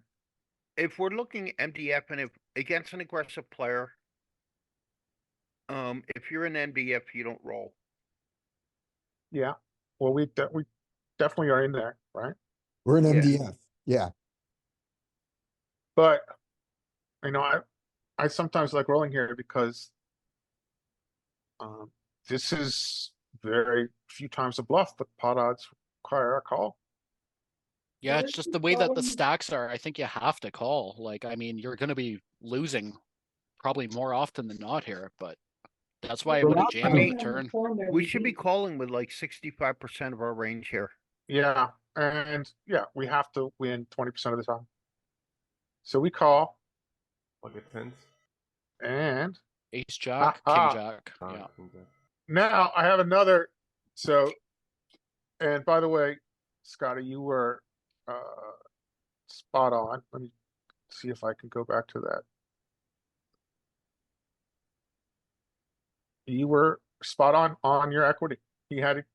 We could tell you've been playing limit hold'em for a long time. He had Mhm. exactly the kind of equity that Yeah. you mentioned. So another thing, so I custom solved this, giving him a wide 4-bet range. Is that of any interest for you guys to see? Sure. Why not? Okay, so the solver is called Desktop Post Flop. It's open source, but I like it because of the price and because, I've got GTO Plus. You guys have seen that? It pairs with Flopzilla yeah, Pro. GTO Plus is great. So I changed this from his default range. So his default range is a lot, his 4-bet range is a lot tighter than this. But Okay. I had to change it if he's going to Have a 4-bet bluff king jack off, right? So he's got probably 15%, 20% more combos than what a solver would have here. Mm-hmm. Here's my range. Here's my range to his calls. Yep. So a big thing here is we're gonna have tons of ace queen, obviously, and queens are our most common combo. I think against this player, go back to, I would probably have aces at a high. No, your range. Against this type of player, I would keep aces in almost 100%. So you But would still play aces at a But super we high haven't made frequency. that, but we didn't know that about him at the time, so we wouldn't have made this adjustment. No, he's got a 19% 3-bet. Okay, He's aggressive. okay. Against Yeah, the all leg, his stats. against the leg, after he sets up the SPR that he set up, Mhm. I would just call with aces against that type of player. Okay, He has a stat. Yeah, his HUD has a stats that's very right. Gotcha. in all aspects. Yeah. VPIP, pre-flop raise, 3-bets, like aggression factor. Everything about this player is you can put him in a bucket that Right. I see now. I see what you mean. stands out.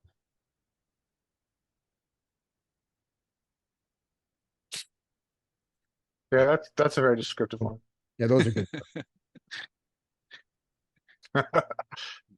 Um, What does your red signify? aggressive. Oh, okay. So okay, so let's look at the results. So he's our 4-better. He's pretty much, so I gave him this sizing. He's pretty much going to use his sizing in game, which was B116. So he got that right. This is equivalent to 16 big blinds, right? So using solver nomenclature, you add a 0, so you start with theoretically 1,000 big blinds or whatever this was, 1,200 big blinds. So this is all stacks all right. The sizings are all right. The match in game. So he bets this sizing, which he picked the right sizing, and whoever, yeah. So we do sometimes raise queens, but we're never shoving in solver land. But we are raising at some frequency. Mhm. A lot less than we are aces, which need less protection, obviously. But most of the time, And not even raising, right? Majority. most of the time, yeah, Yeah, it's a majority most call. of the time, not even raising. We are raising like 36, a third of the time. Yeah. So we call.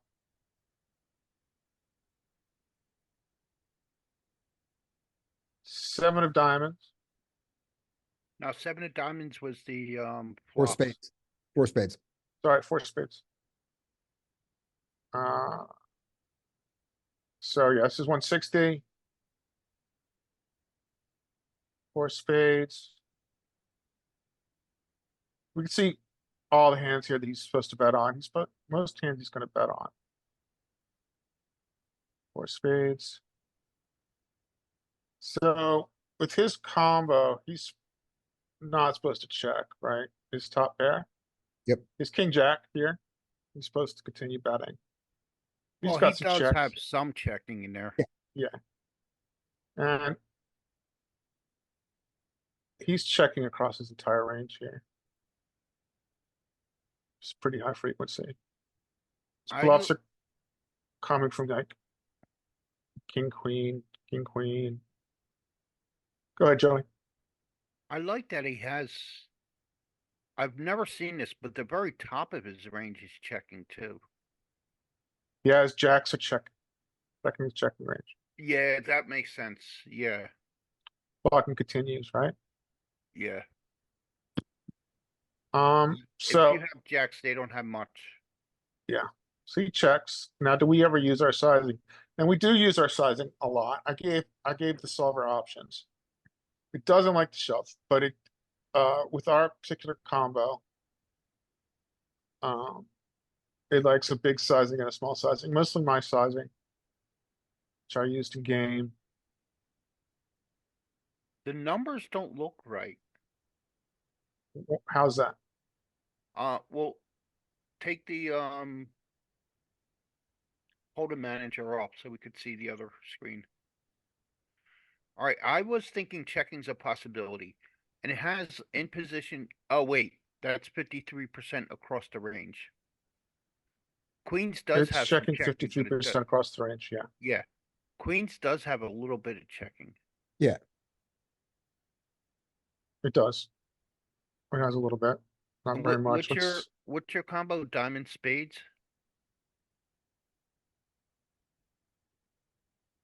Club spade. Club spades. And club spades. The very tiniest sliver of checks. Oh yeah, club spades net. Club spades is the one that doesn't do it. Is one of the ones that doesn't do it. Yeah. You want heart club, diamond club, heart diamond. Well, let's compare that to aces, right? Right. It's So a what- comparable hand. So we obviously have more checks with aces. We don't just have protection as much. Right. Especially in a 4-bet pot with these configuration, these ranges. Right. Where are bluffs coming from? So And I'm gonna choose to not understand why clubs and why hearts and diamonds want to do it on this yeah, board. I'm just I gonna- do not know either. Yeah. We've got big bets here with essentially no equity. Our equity is like 14% here. So we got big bets here. So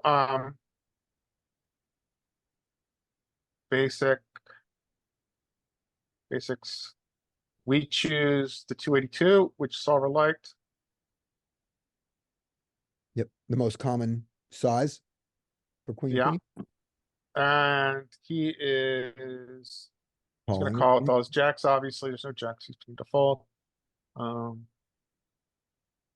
His kings are gonna shove protection. I guess. His aces he slow plays, which he doesn't get here very often with. Let's look at the city graph here. It just has these weird, these are like, again, king queen's doing weird shit. And then he's shoving with his kings. So like the second tier of his range, he's shoving. But not with the sets. He's never fast playing sets on turn. I think a lot of people will fast play sets here. Yeah.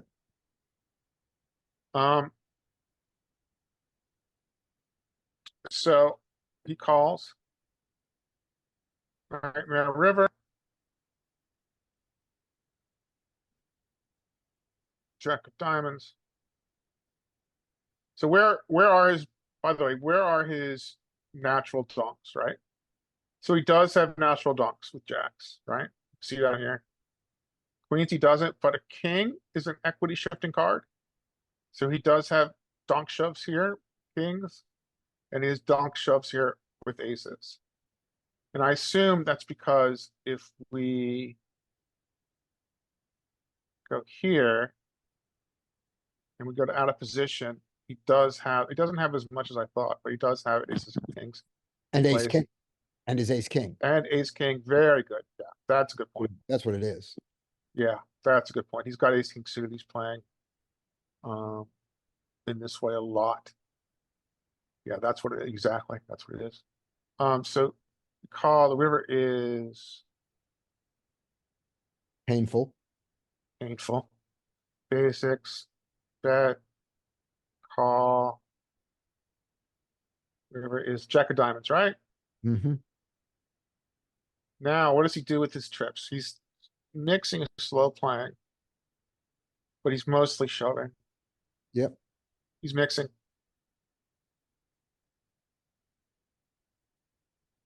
But he does get a lot of shoves here. Look how much shoves he gets with this. Yeah. He's donkalicious. Where is? So, His bluff is ace king. yeah, it's bluff is ace king. So, exactly. So then I don't think people have this very often. I mean, they might find a. I do see people go a little spazzy in big pots like this sometimes. But if he, so here's the question of the day. If he donks, what can we fold in solver land? We can't fold queens, and then the question It is, looks like it's doing a tiny bit of folding with queens. yeah, it's true. Let's see what our EV is. I think it's a 0 EV. 0.1. So that's even less because this is EV at 1,000 big blinds, so it's like 0.01. Aces are an easier call, it's like winning 2 chips, winning 3 It- chips, but we essentially can't fold our overpair. We're not supposed to in solver land fold our overpairs, but Aces fold more often than queens. good point. 21, 7, maybe because we're blocking queen jack. Yeah. Yeah. All right. That was my custom solve. So in population, if this got against other average players, we can fold queens. Yeah, so I think what I would like to do here next time is roll for this. And I don't know, call 40% of the time. I think we have to call this against an unknown at some frequency. No, I think since it's indifferent, I would lean towards folding it against unknowns. Even with you're Because- calling it different because it's because of the value, not because of the solver. Because the solver almost never folded it. It was a Right, sliver I'm of fold talking difference. about the general population in the lower limits that we are facing is not getting the ace kings in there as a bluff. As Yeah. often as they should. Which would take our 0.01 to a negative 0.05 or something like that. Yeah, Yes, I sir. think Joey's exactly right there. Yeah, If they under bluff, you can overfold. yeah, I can see that.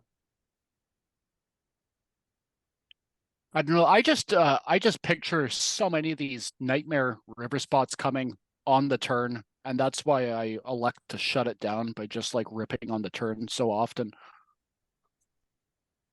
Because a lot of like fishy wrecks are gonna call with that king jack on the turn, and like you just avoid so many of those nightmarish river spots where you're the one facing the call.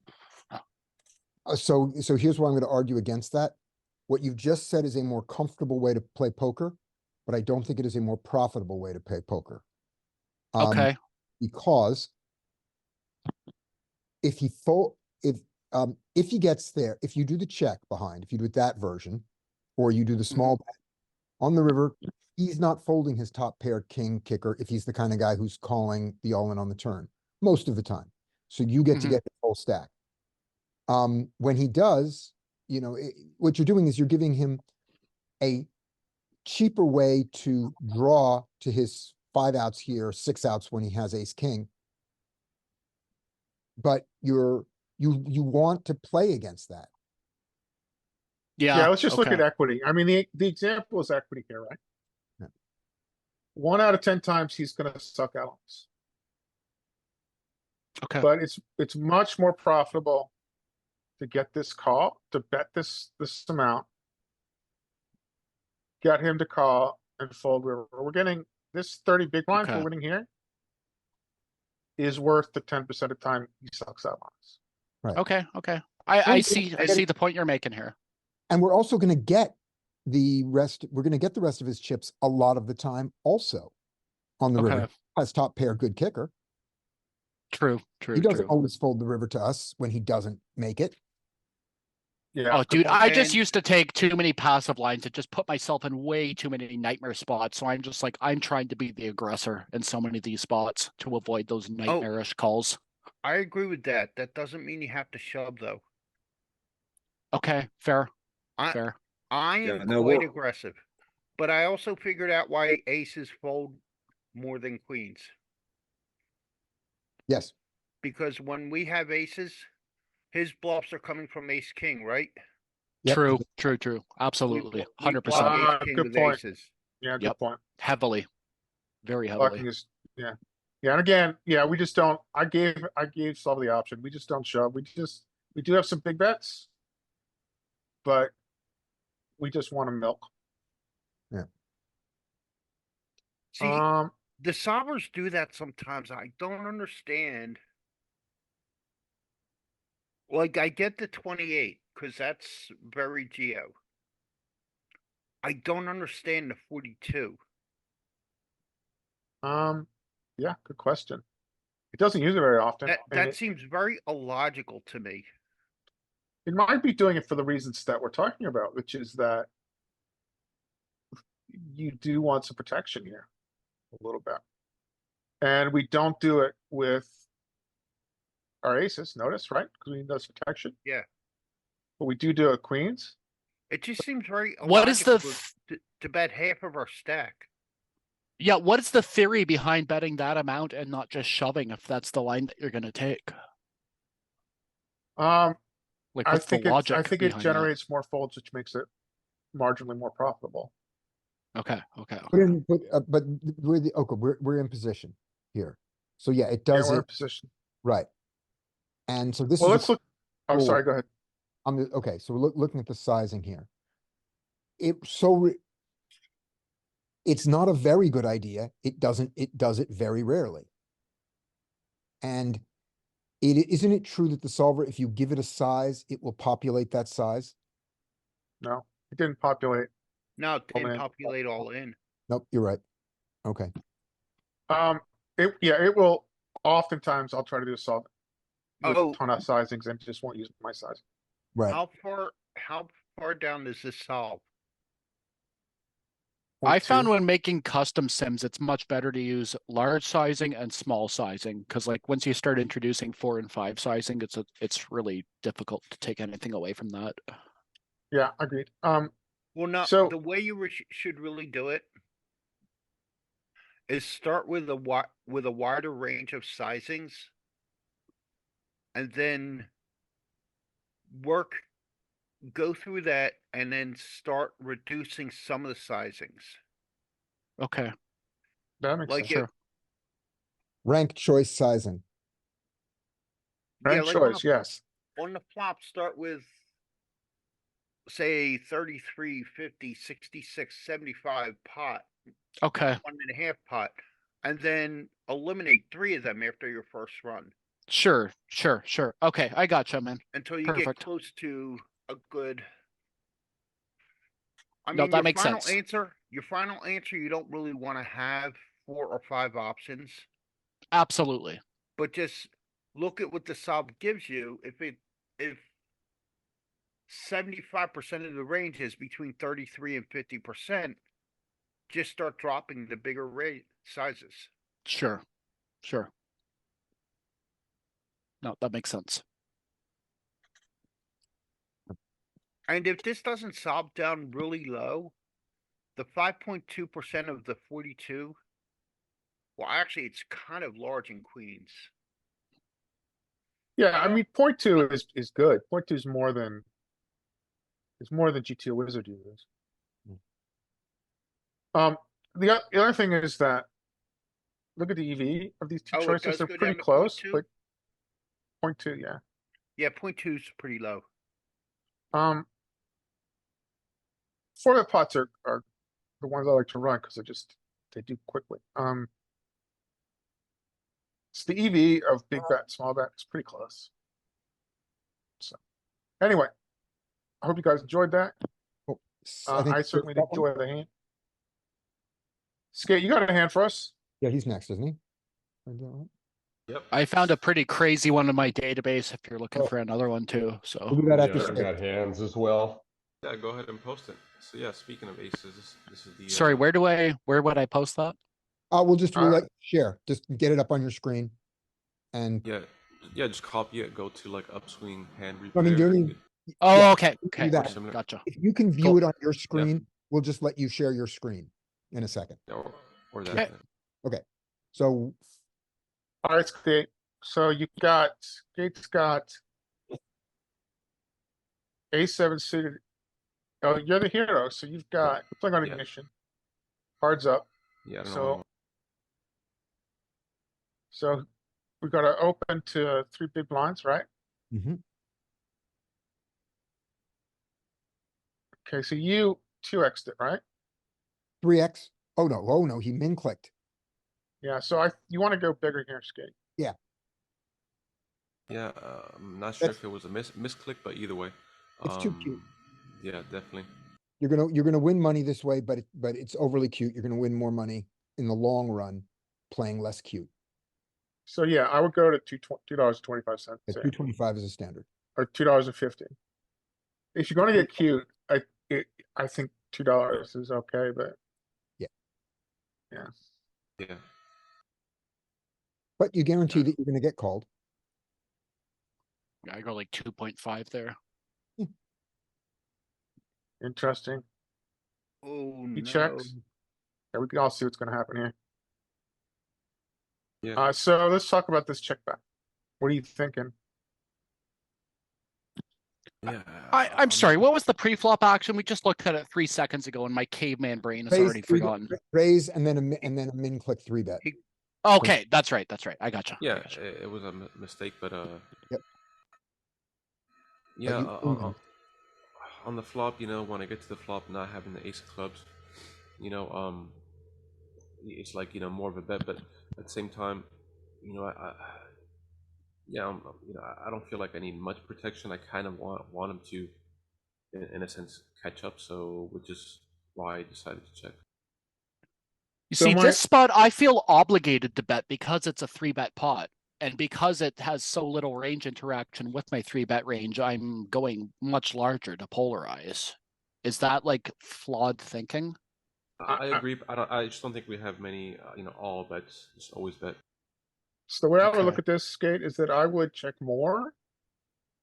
If at all, if I was holding the ace of clubs.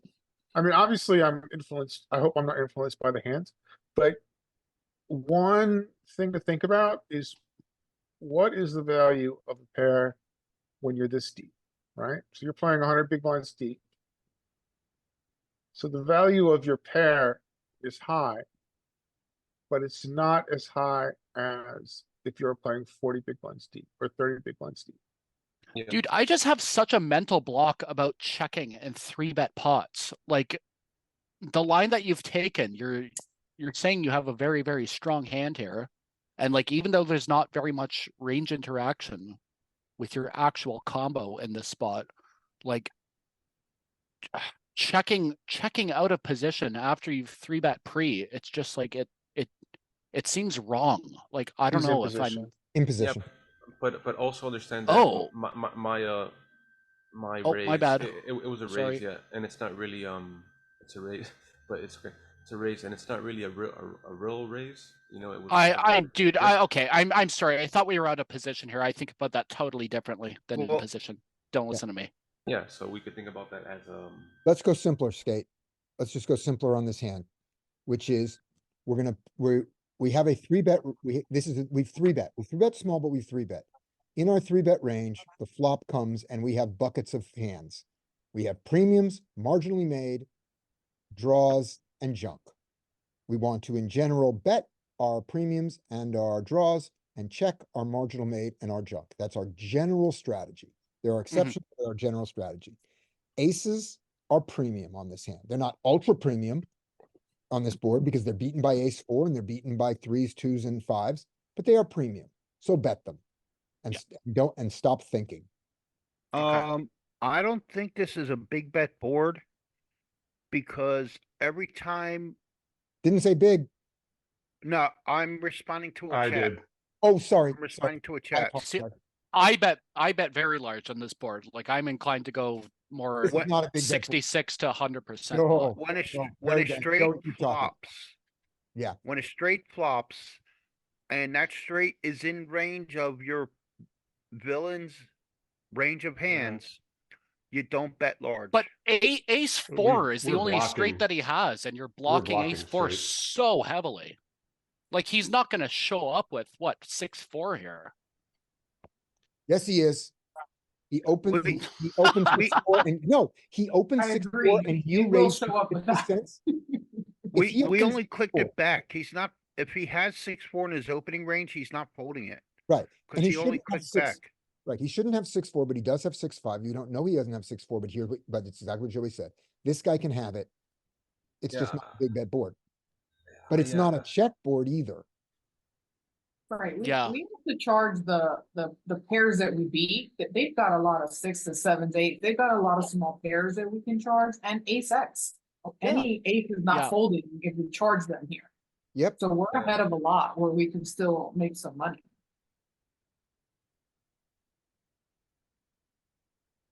Okay, Yeah. so we checked through. Okay, now we're Like what Uh, is it? Okay, sorry. What is like the frequency of checking out of position here with aces In on position. the flop? Oh no, we're in position. Oh, okay, I'm sorry. I'm just gonna be quiet now. probably a lot more. Don't worry if you about had it. the ace of clubs. I don't know why that is drilled into my head that we're out of I think position. my thinking overall is, are we going to have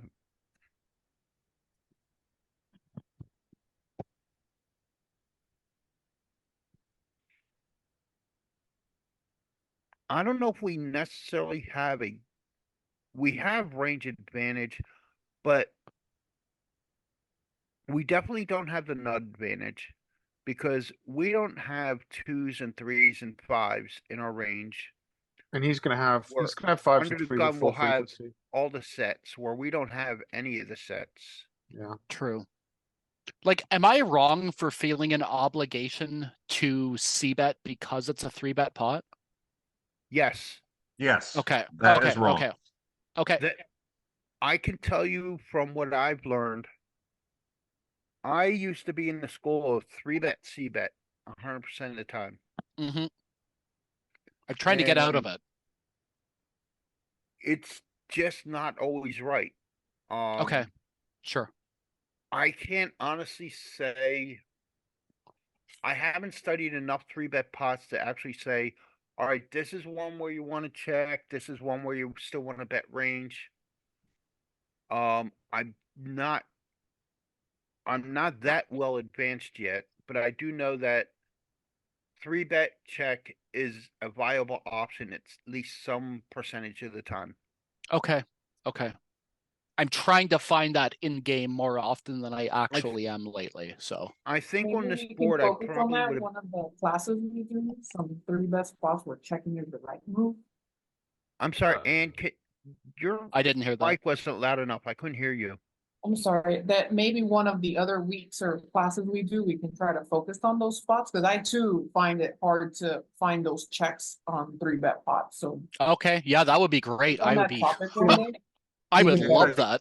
Even In better. this spot, We're For gonna find it example, out. if I had king, queen of spades, which I would 3-bet, I would check back.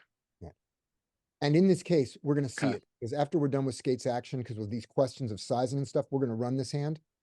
We're gonna run it where our 3-bet is a normal size, since it won't give us that little one, and we're gonna Yeah. see which hands do you not c-bet, because we're gonna find some on this board. Perfect. Alright, Finish Skates. cool, so, And- so he and then overbets. Overbets. She's putting you in the blender here. Great. Do I raise? I mean, I No. have to raise, Oh. right? I No, like you- the call. No, Oh, okay. he overbet, just call. Let's Yeah. see what I do. And he has the nut advantage. Yeah. Okay. You cool. can't raise when you don't have the nut advantage. Yeah, slam dunk call. Yeah, they bluff, and I. Oh, just, wow. I just Oh. call. Easy call. Yeah, Working so- Easy okay. call. Makes sense. Congrats. like it. Well for you. Yeah, Yeah, I'll let's see get to this some off. solver. Alright, Um, The- I can see And especially the turn call. The turn call is easy because you didn't bet the flop. Yeah. Right. So your That's hand just is such a under bad rep. bluff from villain too. I he mean, blocks and what he would like you to have. He blocks what he would like you to have. Yeah, I was like kind of wanting to say, yeah, hey, See, you know, it'll- I don't have a strong hand. I got Scotty king, will queen, let you do, etc. or, I'm sorry, who's running this, Larry? Larry, Will it let you do post flop if you do smaller GTO? For 3-bets? let's find out.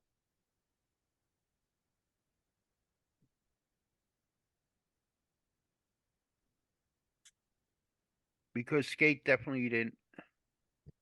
It's still 3x. It's still 3x. Okay, Oh, there we go. Yeah. Yeah, so he doesn't really have this class of hands, but we'll go with it. Well, we could say it's okay because it worked out in Okay, this he's hand. I got- mean, they he's probably got- would he have still folded, has- right? I'm sure the villain was calling anyway. You raised the normal size. You think so? Okay.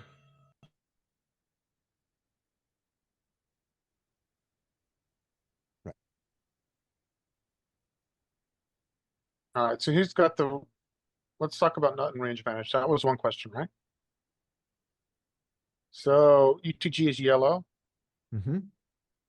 so we're pretty matched. Right. So we don't have a nut advantage. And We he don't has- have a, but we have all Yeah, the. but look at that upper range. we don't even have a range advantage.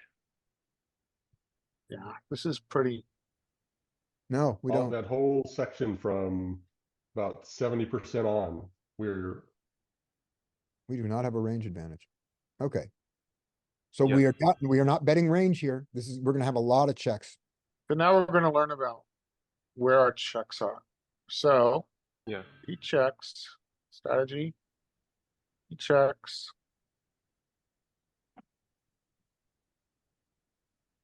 So yeah, we're betting this a lot more than I think we thought. We do have checks, which is what our question was. So where are our checks? So oops, go away. So our checks are here. But I'm really You see- curious, checks, There's And no then- checking with aces. Nope. best hands, good hands. Thank you, Scotty. So I these mean, are, Joey. these are our good hands, best hands checks, right? So we're not really gonna check with aces, but we do have this very interesting reverse linear. Wait, hold on a linear. second. I see. linear. It's not reverse linear.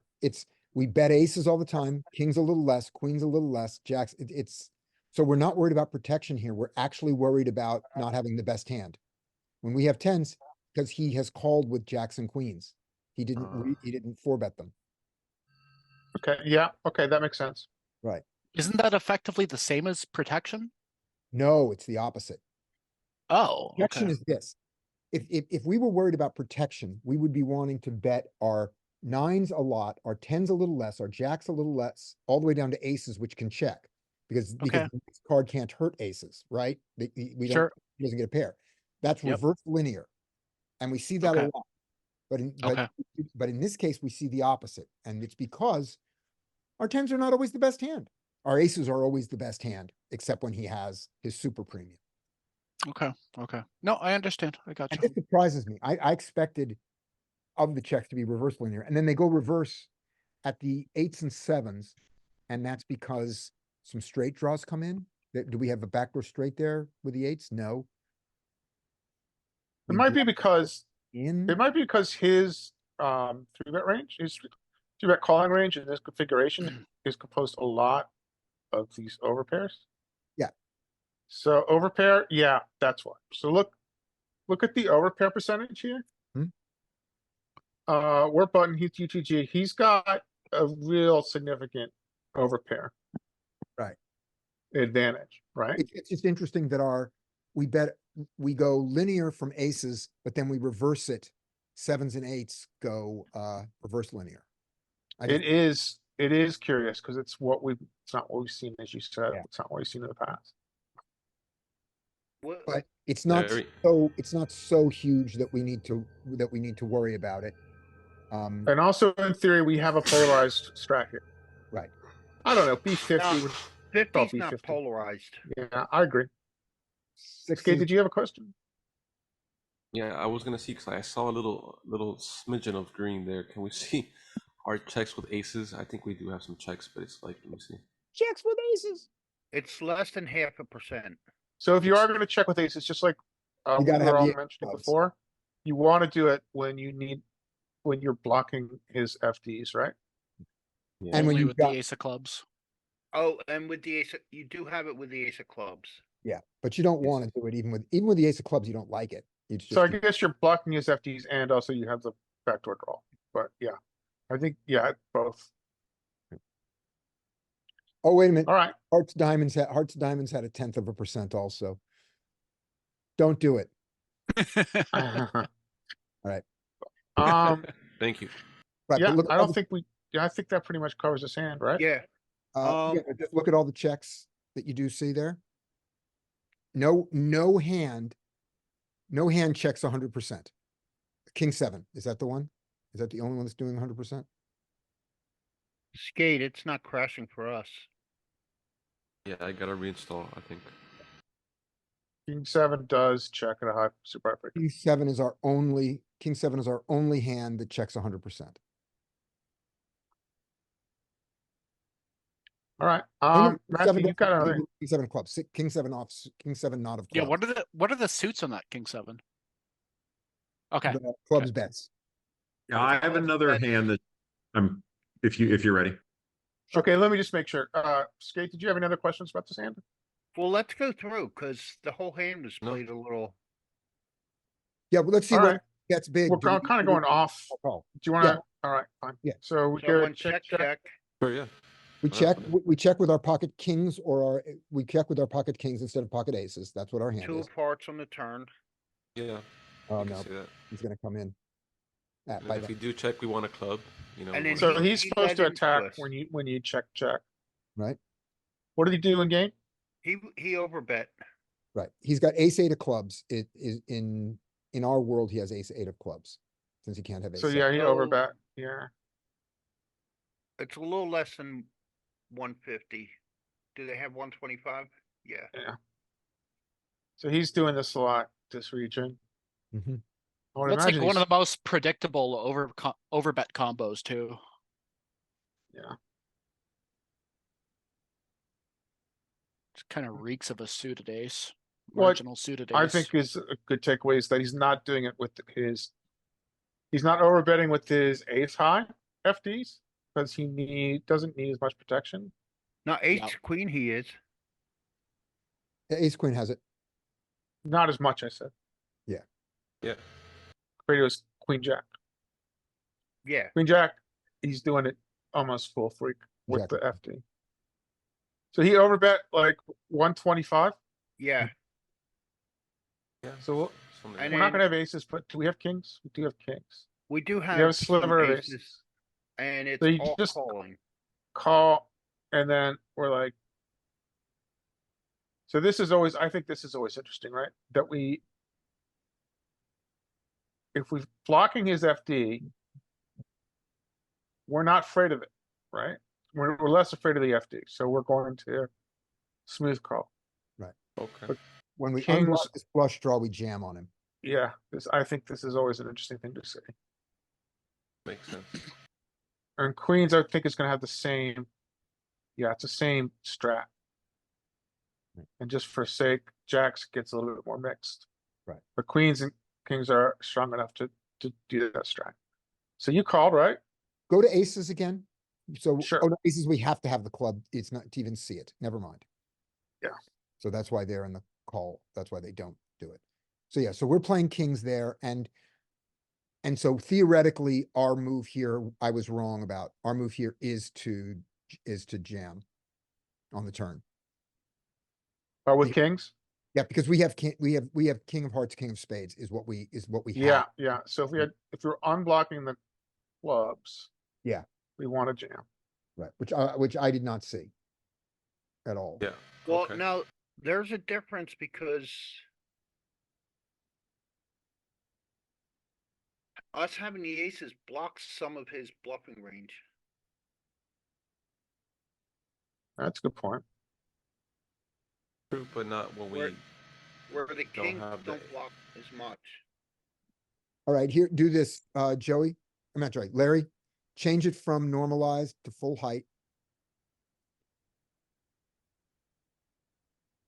Go to the aces. On this node, No, previous node. in position, Yeah, us.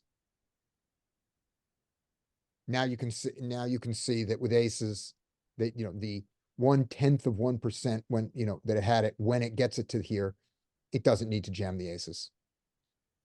So the aces are different than kings. It never plays in this way, but I think we can take the logic and say that the call was fine with aces on the turn. And we still have the gut shot too. Okay. Yeah.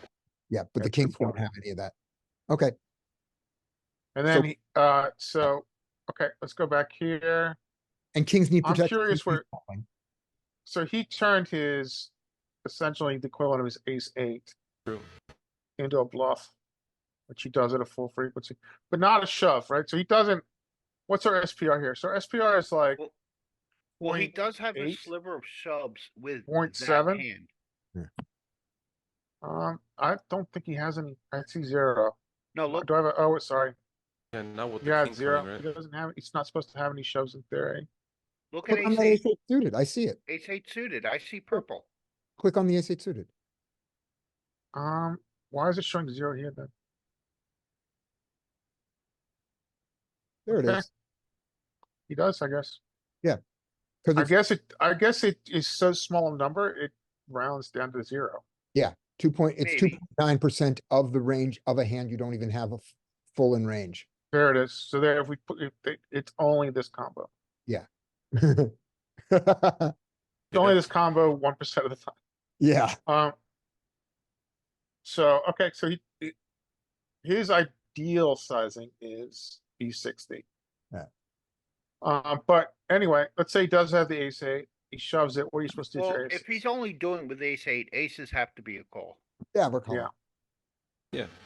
The aces that we Yeah, don't you're have. calling. Yeah. You're calling with your full house, straight top pair. It's calling as well. All your kings are calling. Okay. What if he does a B60, which is our most common sizing, right? Yeah, if he does a B60, I don't think that's enough to make aces fold. No, no, but do we Until we shove? read- Yeah, we shove. Yeah, Yeah, so our over pairs are shoving, our top pairs are shoving, are good enough. Yeah. All right. So the I've lesson from this skate is don't do what you did on the flop, don't do what you did pre-flop, and do what you did on the turn in the river.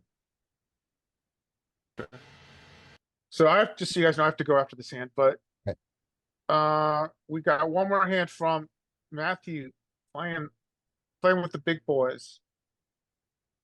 We're still different session, but still back at the Commerce, so here we are. All right, so I read this as 200 bigs, right? You have 200 bigs? Correct, yeah. Okay, and it looks like you're gonna be playing against a big blind here. He's Yeah, so the on- big blind, I swear this guy lives at the casino. I have never not seen him there, and he's always drinking scotch, but he's a reasonably good player. I bet he's a small winner in the game or a break-even player. Does he play a short stack strategy? You know, Not usually, but he has gone broke a couple of times and is buying back in for the minimum. And so he bought in for 300 and he's sort of drifted down a little bit. Okay, and this is, you see, you got the nut flush draw versus a short Sure. stack, which is a Well, very I'm interesting previewing spot. what's going to happen, but yeah. Yeah, this is always an interesting situation because the implied odds come into play, right? Yeah, well, we'll go through it, but this is one where Joey might not like this. I'm nervous. So okay, we're going multi-way, so this is going to be fun. So you've got another short stack at 45 bigs, right? Right? Oh my God. Solid players decides to come in.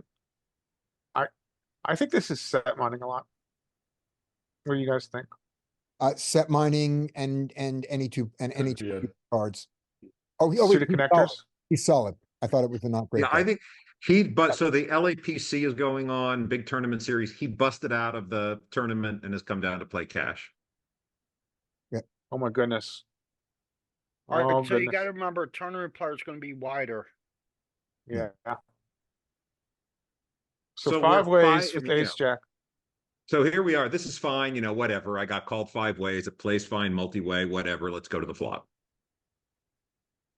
Interesting. All Okay, right. so you'll see it checks to me, and I make a tiny C bet just in the let's goose the pot a little bit in case we wind up against the solid player on the button and have an opportunity to make the nuts so we can play for stacks. I'm not expecting to win the pot. This is just like, hey, let's just throw a little bit more money in the pot because there's really no bad outcome for me here. Yeah, because if you get Okay. raised, it's still calling, and his raise isn't that much bigger. Doesn't get that much bigger if you bet small Well, than his bet maybe. what do you mean there's no bad outcome? I mean, what's the worst? So everybody calls me. Whatever, that's fine. I get raised. Well, then I call that. I guess that's Like, the even if worst you get outcome. even if you get called once and you don't hit your hand, that's a bad outcome. If I get called once and I don't, well, sure. But if I get called once, I think I bet 15 or something really small. If I get called, that's fine. I still have plenty of equity. I don't mind getting called once. I'd love to get called in 3 spots. So let's talk about, so I'm not sure how to play this at all. And I totally get your logic. So your logic is I'm drawing to the nuts. 30% of the time, someone's gonna get stacked and it's not gonna be me. Notwithstanding a paired board. And so I don't mind betting him. Is that Okay. essentially what you're saying? Yeah. And look, I mean, Yeah. hey, maybe Here, 5% Alright. of the time I win the pot. Anyway, go ahead, Joey. hear out the logic. The more players in the pot, the less we bluff. This is a decent bluff heads up. It's 2 overs and flush draw. But it is still a bluff. With 3 players in the pot, we do have some good bluffs. 4 players in the pot, we start bluffing less. 5 players in the, I think we're reaching a point where we don't want to have any bluffs in our range, and just play our hand straightforward and honest. Yeah, I have no idea how to play this. I don't really, frankly, I don't have an opinion. I'm just curious what the other people are Well, thinking. basically, the more players in the hand, our bluff percentages go down exponentially. Yeah, I could see that. I guess, I mean, I don't know the counter logic. I don't know what to call this. I mean, I don't think I have the best hand. So I suppose technically it is a bluff, but I have a very strong equity. It's a So high. I'm just trying to nudge money into the pot. So if I wind up against the button, we're in a position to play for stacks. So there is It's called a an high argument that you hear draw. sometimes around multiple pots. About clearing out equity, which I think is maybe what the argument here is a little bit. No. No, Clearing out no, equity that's is when we have the best hand. Clearing out Okay, equity. We have okay, 10 jack. I'm not advocating for that, just. Yeah. So, I'm just throwing out an argument I hear sometimes with people bet here. Yeah. Okay, Yeah, so I could, oh, go ahead, Skate. Oh yeah, I was gonna say, I think Joey makes, I agree with both of you. I think Joey makes a pretty good point on your bluffing frequency as you get multi-way. Heads up, three-way is it's kind of a different story. But once you start to get four-way plus, it's like you're getting kind of ultra multi-way, and you kind of barely want to bluff. Okay, so, yeah, Yeah, I could see. I would could just say see we that. have no bluffs in a 5-way pot. Well, so I've said this before, but the Jaffe argument here to check is that you gain so much information by what happens behind, right? Yeah, You're not gonna fold here. I mean, it's gotta be ridiculous for you to fold this combo. But, you're gonna learn a lot if solid player stabs and small blind min clicks or whatever, or if not great short stack puts in a B75, everybody else folds. You just learn a lot from checking. You learn information about where these guys are in their head. And for the same reason that Joey said before, is that people do play somewhat more face up, somewhat more honestly on the first round of betting on the flop in multi-way hands. I think it changes on turn. I think people begin to stab more, but checking here allows you to gain information of where everybody else stands. Yes. in my opinion, the only time you might have this bet is if you were the button. Yes, I was just thinking that. Let's talk about if you're holding tens here. What are you doing with tens, Joey? Pocket tens or ace 10? You've got a set, got a tough set. Bet. Sorry. Top set, I would probably bet. And what size would you use? I'll bet the same. Yeah. 1/3. So- Joey, So what would you if we're do if you betting had? premium, we need to have some bluffs then too, and then wouldn't this be a good bluff to have? No, we do not have to be balanced in a multi-way pot. In fact, we're never balanced in a multi-way pot because the MDF This is number one. formula changes. But it's in here. No, it's in my back. Joey, would you bet ace-6 of diamonds here? Because I kind of see them as similar, where tons of equity, but probably not the best hand. No, I would check. Yeah, I would treat it the same as the ace jack. Yeah, I think so. I think out of position, we want to just check here and realize and not need to juice up. I the think bottom. even with Yeah. ace 10, which seems like a fairly strong hand, I would still check. Yeah. Yeah, I mean, Well- I go back to Jaffe. So, I mean, if you watch Jaffe's sessions, which are awesome, he's super. He essentially advocates 90% of the time the most aggressive line. And he knows his audience, right? He knows he's talking to people that are 30% of his level. And this is one situation where he says check. So, all right. So I think we beat that to the ground, but Is the thinking in that like one of the players behind you, either button or hijack, is going to do the probing or I guess the stabbing? well, he'll go into conversation. I think. I mean, there's really good sessions on coaching where Jeff goes into this, but a lot of it is other people do the betting for you if you've got your top of range. Okay. Like if hijack stabs, I mean, I can see strong argument for check raise here. Okay, you have ace 10. Okay, you check. The dealer bets 25. Okay. The small blind raises him. Or no, the small blind calls.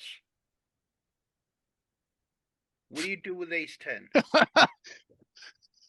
Ace 10 diamonds. Oh Christ. Well, you couldn't have ace-10 diamonds, so you mean ace-10 off? You Oh, just right. have top. You just have top. No, my I would mistake. call in that spot. If the small blind raised, I would fold.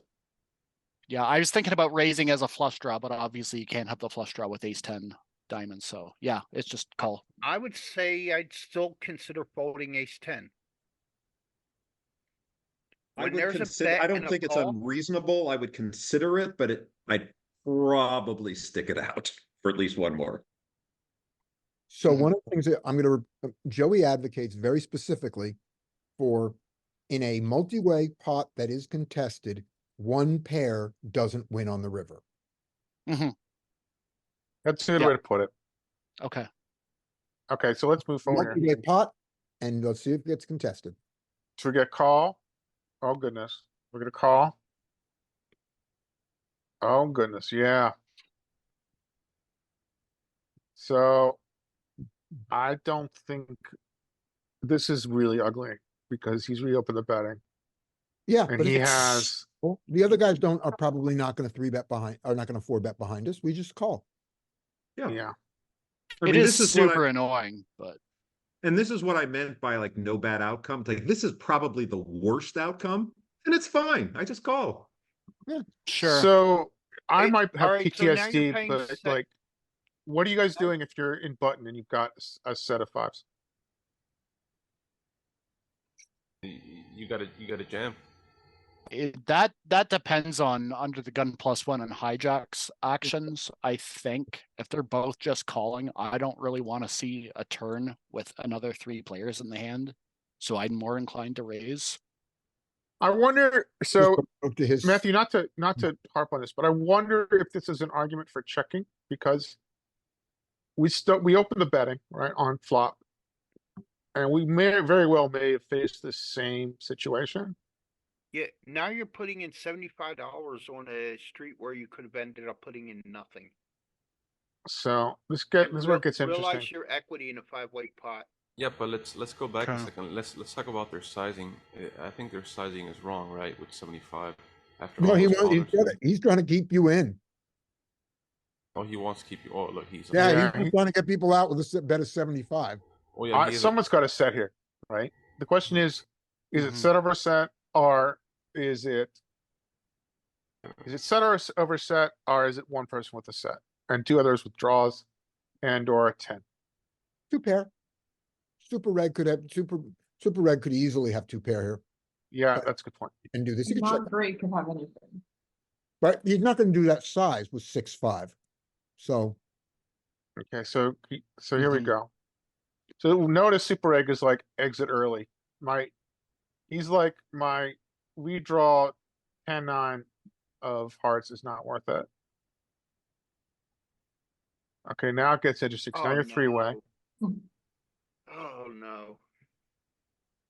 Ah, So now we're 3-way, and check out the stacks. Both So- opponents have you've got- have.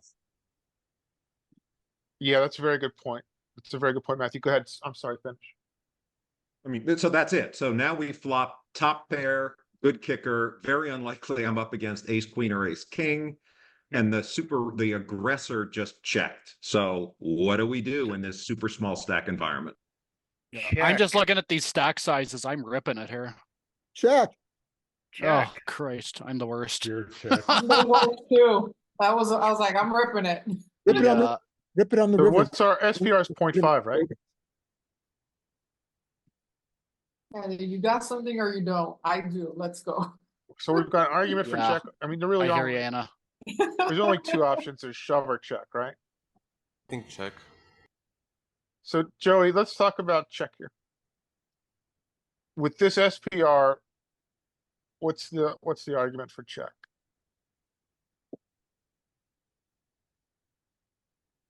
You only want to bet your premium hands.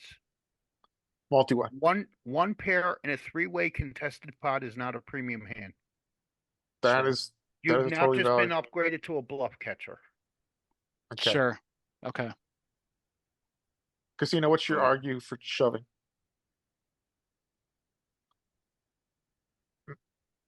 Or does anybody have an argument they want to talk about for shoving?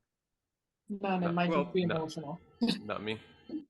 The argument I have for shoving, which clearly Joe does not like, is look, I now think I have the best hand I don't know, a good chunk of the time, I've got tons of places to fall back on if I don't. And this is the only opportunity for any remaining draw to call. Any weaker ace could call, let's have some fun. Yeah, my argument for shoving is just like I'm just looking at these stacks here. I'm looking at my exact combo. I'm looking at my equity. I'm looking at this diamond draw, and it's just like, just rip it in, bro. Like if they're gonna call it with some marginal holding, some marginal pocket pair, like you've got the nut diamond draw here. It's I just can like, see that. You've got, you know, well, you're 18% to the nuts, right?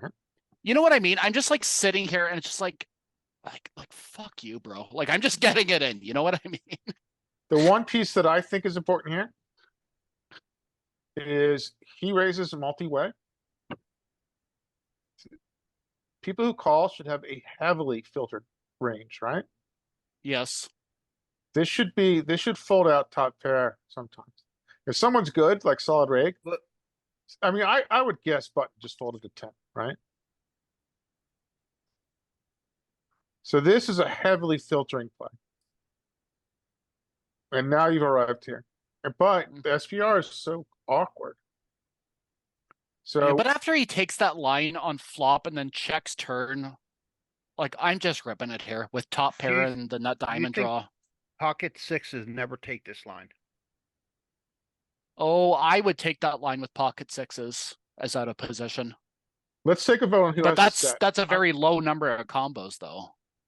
I'm Yeah. gonna Six bet, five pocket. I'm gonna 10s. bet $50. No, I'm not. But I'm gonna bet that hijack. I'm gonna put my money on hijack with the set. Anybody else want to guess who has a set? I'm not thinking the hijack has a set. I think Hijack could easily show up with pocket fives here for sure. Like I think you're not wrong with that. someone's mean, gonna have a yeah, set.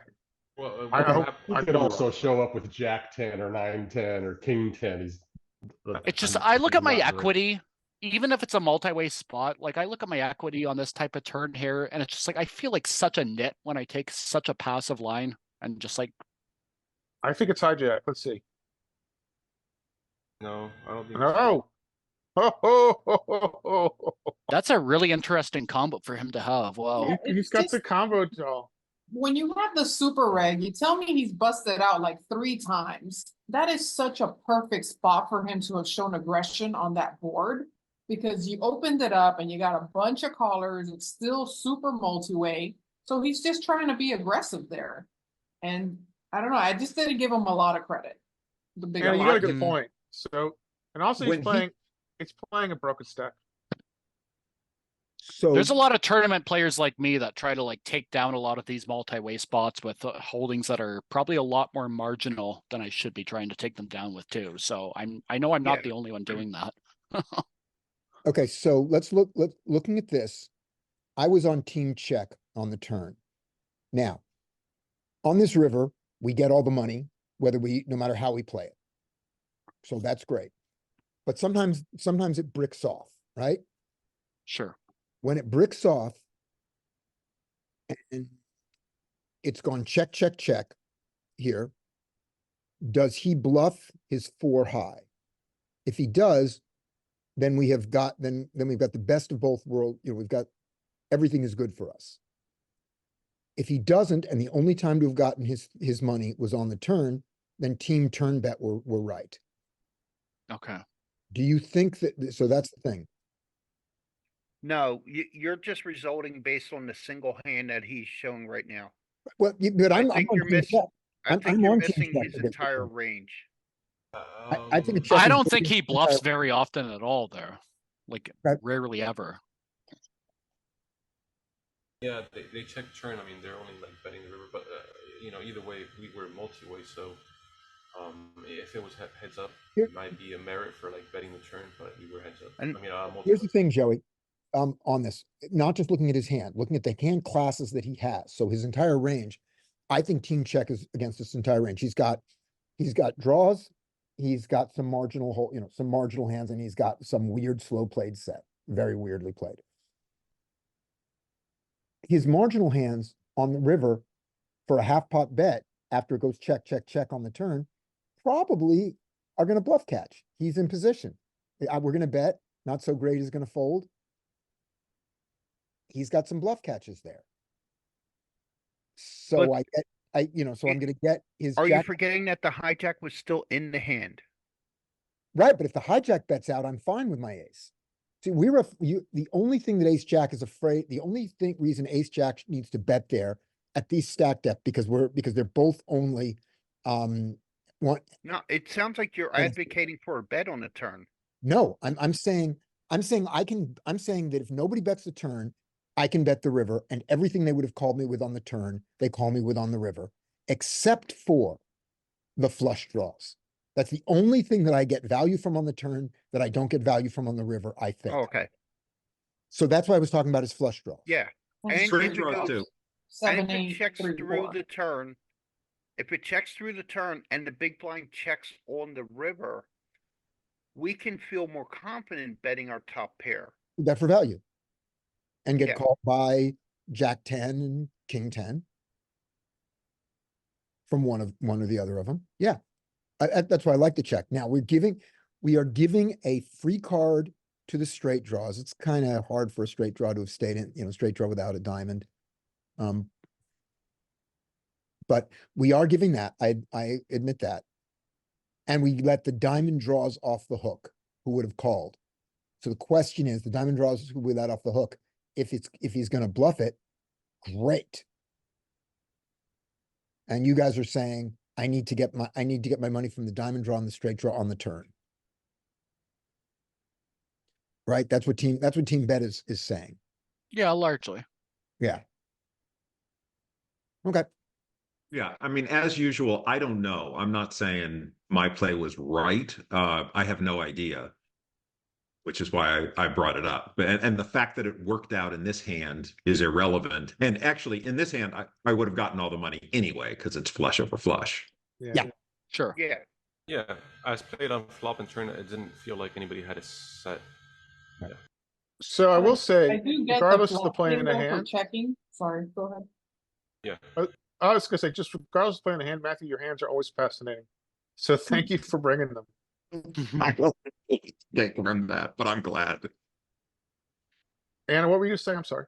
I'm just saying, I just wanted to take it back to the flop, the discussion for checking, and I see why, checking is probably the better move, because it did create, chaos, and yeah, it worked out for us in the end, but that pot did get very inflated, where we didn't know where we stood. And I really like Jaffe's. I mean, I always go back to Jaffe's saying that we just learn a lot about where our opponents are in their range if we check. Sure. Okay. Guys, I gotta go watch my favorite soccer team lose. Okay. So I'm going to Right. stop sharing and hand this back to the boss. But I have one question before we go, and Yeah. that is Monday. So Scotty, you're not sure if you're gonna be I think I'm almost sure that I'm definitely can open it up, and I think I can do it because I'm on Amsterdam time, and Amsterdam on Monday is 8 p.m. So I should be done with all my setup and rehearsal, and I should just be back in my room and be able to do that. But if not, I'll know by Thursday what it is, and I'll shoot you a note. I'll put something in the Discord if Mike needs to get his hands together. Or actually, Yeah, better, Mike, are you gonna be there on Monday, you think? Yeah, I plan on being there. Obviously anything can come up, but yeah, I plan on being there. Okay, and so you'd be Place cool Jeff. with being our cards up Oh, yeah. alpha? Yep. Yeah. Okay, thank you, man. I appreciate that. All right, guys. Bye, Larry. I thought this was a really good. I think the last 2 days have been really, really good sessions, and I really appreciate you guys coming and sharing your stuff. So I'm gonna stop sharing, and I will see you next time. All right. Cool, man. Bye. Thank you. we go. I will share a marked hand, and then maybe we'll stop at like 12:15. That seems good. So I'll mark a few database hands for next Great. session. sounds good. All right. Here we go. what we should do sometime in the future is have somebody have like 100 hand session, and we just look at the whole session Yeah. Yeah, that sounds good to me. We used to do that. So like I ran a study group for like a good, I don't know, almost 2 years or whatever. And we would just look at entire tournament histories, every single hand. Oh, you're Sind, right? Pardon me? You're No, he's not Sind. Sind is Nick. No, he's not Sind. oh, okay. King Concerto, Piano God. Okay, here we go.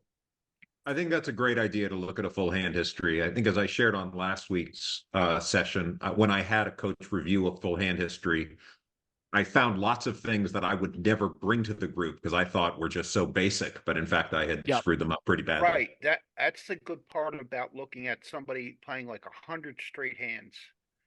Oh, and I'm Yeah, noticing those are- how many pre-flop mistakes I'm making compared to tournaments. So And then also I'll get to see some spots where I'm 3-betting that other people aren't 3-betting. Yeah. And like I 3-bet tons and I get away with it. And that's why yeah, and looking at your hands lets me know that I can 3-bet these combos a lot more than I actually am. So yeah, if I think there's a chance at it 3-bets, I just do it. I don't. I started asking myself, I put myself in villain shoes and I'm like, okay, they're looking at a call versus looking at a 3-bet versus this board. And I'm just like 3-betting is almost always better. So All Yeah. right, so what's going on this hand? You've So got what's going on in this hand? Oh, by the way, on those 3-bets, let me put a note to edit out my contract before I put it up on YouTube. There we go. Okay, good. So on those 3-bets, the first thing to do is to take all the hands that the solver would bet 25% of the time and bet them 100% of the time. Then okay. take a look at the hands that the solver might bet 10% of the time and bet them 100% of the time before you bet hands that the solver wouldn't 3-bet at all. Okay. So That makes don't sense. expand, don't Oh, expand. really? Yeah, You're before. not supposed to hit hands that the solver doesn't 3-bet? No, I didn't say you're not supposed to do it, Joey. I said before you add those in, take all the ones that are right and push them up to 100%. If that's working out for you, then expand the range. Expand the frequency before the range is my suggestion. What do you think of I've that? started doing that. I've started flatting like ace 10 suited less and started 3-betting it more, that sort of thing, like from Yeah. the blinds versus But- cutoff open or whatever. But in terms of pushing that 3-bet stat up, Joey, do you think that that's the correct order, or do you think it's not important?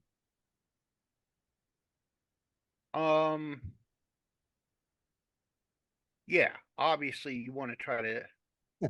but I'm also coming from a perspective that my opponents are not using the same ranges, so not knowing their ranges exactly like you would if you're looking at a solver range. Hmm. Makes the fuzziness around the 3-bets. If you change their range a little bit, the 3-bet, not only the frequency changes, but the Might combos. yeah, So, basically, like, I look for blockers. Mhm. Aces are good. Broadways are good. Mhm. And I look for hands that unblock the bottom of their range. Gotcha. And that's important because you don't want to block. Like, you don't want to raise something that's going to block their folding range. Right. Yeah. So that's going to be, so you're going to find those, although their range isn't exactly what the solver is saying, you're still putting them on a range. And you're not putting them on a range more accurately than the solver does. The solver is just more confident in its range because its range is more specific than the vague range you have Yes. in mind. So with that, even with that, I would say that the correct order to up your 3-bet frequency is start with all the 3-bet candidates that the solver chooses and increase the frequency. Don't increase the range of them to start with. And do Yeah, that 3 months I and then. believe the most important part, though, is to not 3-bet hands that block the bottom of the, like, if I feel the bottom of the range is broadways, I You- don't want to 3-bet any tens. Right. You want to 3-bet nines. Sure. Yeah, I'd rather 3-bet with king 5 suited than king 10 suited in that situation. Right. Yeah, that makes perfect sense. Yep.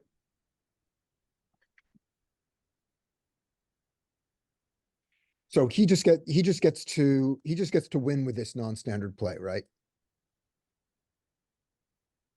Sorry, what was the action here? I'm confused. Raise. I Okay, three-bet I ace got it. queen- I got it. I queen got from it. the small Sweet. blind, and I regret nothing with ace queen offsuit there. I think that's perfectly Oh, fine. 1000%. And 1000%. this happens, and he just gets Annoying, the but big yeah, I mean. Yeah. Yeah, I fold. He just Yeah. gets okay. Yeah. What's your bottom? What are you calling off there? I'm assuming Ace king. I have a Ten- very ten- tight calling range there. I've Okay. even folded I'm gonna ace king offsuit. Ten- My plus offsuit one. aces, ace king. I've called so many times and lost so many times with ace king offsuit that I feel like I'm just racing a lot. I mean, Well, I call with ace king, but I'm not calling with anything I worse than think that. first, And maybe not this Yeah. scenario. This is a bit ridiculous. This like full on shove out of nowhere.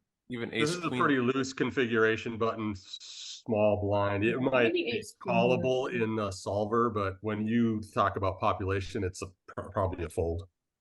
Yeah. Really? Okay. I think the first thing we need to do, there's a way to figure this out. It's not easy at the table, Mm-hmm.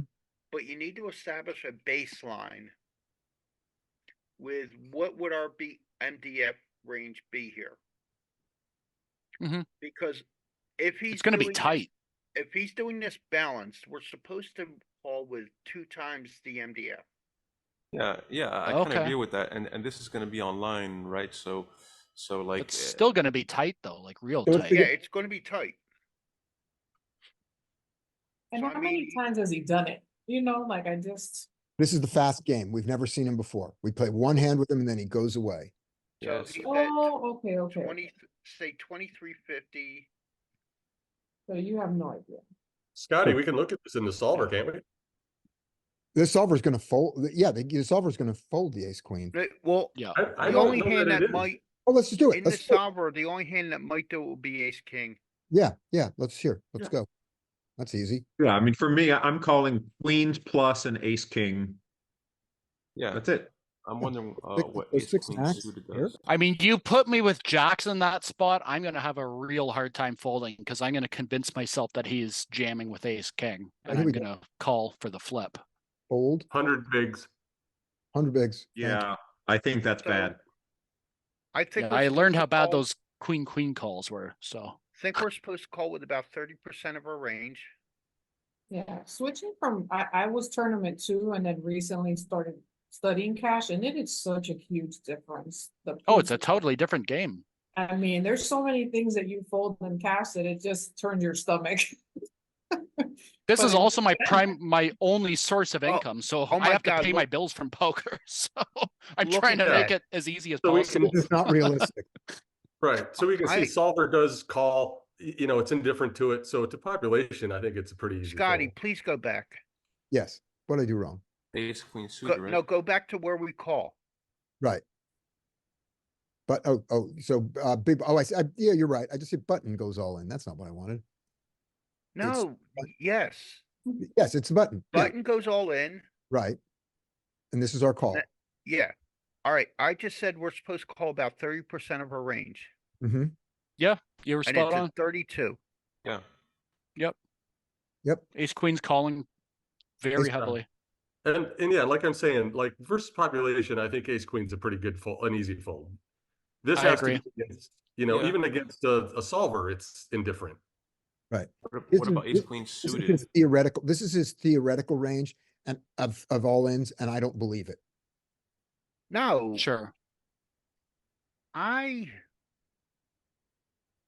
I don't Even believe. suited, that doesn't really impact my decision too much, just because I know that it's going to be so rare that I'm actually going to flop a really like a flush holding basically.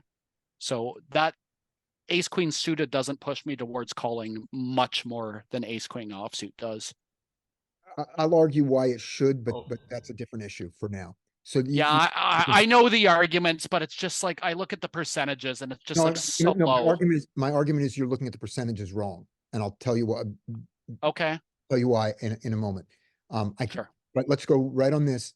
So Joey, you were saying, I was saying, I don't think this is realistic in the real world that this is anywhere near what the range is. And this guy was So- ace suited. This just seems Jamming 6s, 9s. so I was doing it. Yeah. I was doing it in my head.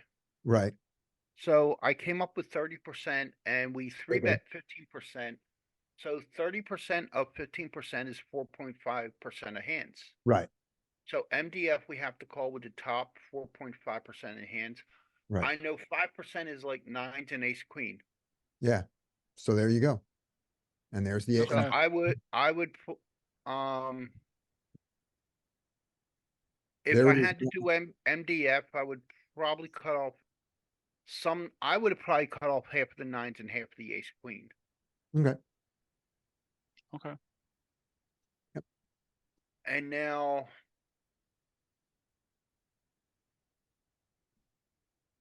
Against population who's not going to do that as often, I would say then cut that in half. Fold the 9, 10s, jacks, and the ace queens. That makes a lot of sense to me. I Yeah. really like that. And then Yeah. maybe go with queens and ace king.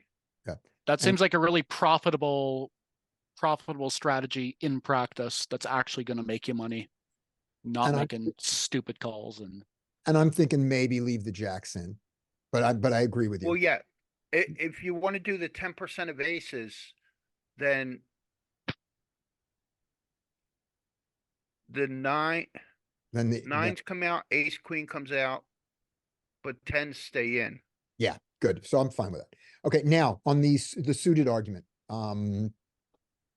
So let's take a look at a hand, and the hand and the unsuited version of the hand pre-flop, because we're only looking at pre-flop. Once the flop comes, everything is different. The unsuited Sure. version of the hand has, let's say, 20% equity, and the suited version has 24% equity, right? Those Yeah. numbers are about right. The suited version has about 4% more, right?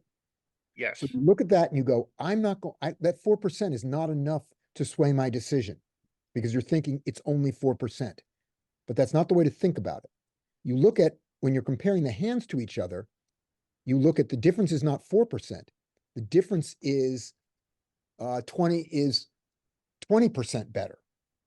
Because one has got 20% equity, the other has 24, and the difference between 24% and 20%, 24% is 20% better than 24% is 20% better than 20%. Yep. Okay. I understand. I See how gotcha. much bigger that number is?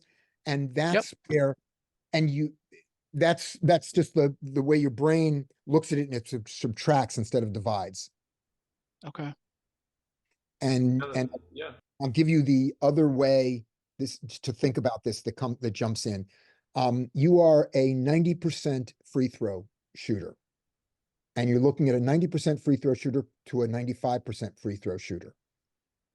And you go, what's just 5% better? No, the 95% free throw shooter is twice as good. One is missing 1 out of 10, the other's missing 1 out of 20. Right, because it's not always X% out of 100 or 3%. Exactly. I like your first example better. I don't even know what a free throw is. That Okay, second fine. one, All right, fine. I know you were a math major, Yeah. but I think you can't say the second one is twice as better. He misses, what I want to say is this. He misses half as much of the time, not 5% less. He misses half as much of the time. That does. I do understand yeah. what you're saying here. That does make That was sense the the way that extreme. you've All right. explained it. There we go. Good Yeah, enough. so Yeah, basically, that's a better way to word it. Right. I also was, alright. I also, along with math major, I used to be a professional basketball player, but I was much younger. Moving on. Wait, no. Wait, Scotty, what pairs is button jamming there? We can Button, see. yeah, but this is the button range, and it's just not working. Scotty, I Yes. think if you have your stilts, you're just tall enough to be in the NBA. I have several pairs of stilts in my garage. Oh, I know you do. Of course I do. You're a clown. How do you not have stilts? Oh, I have custom stilts.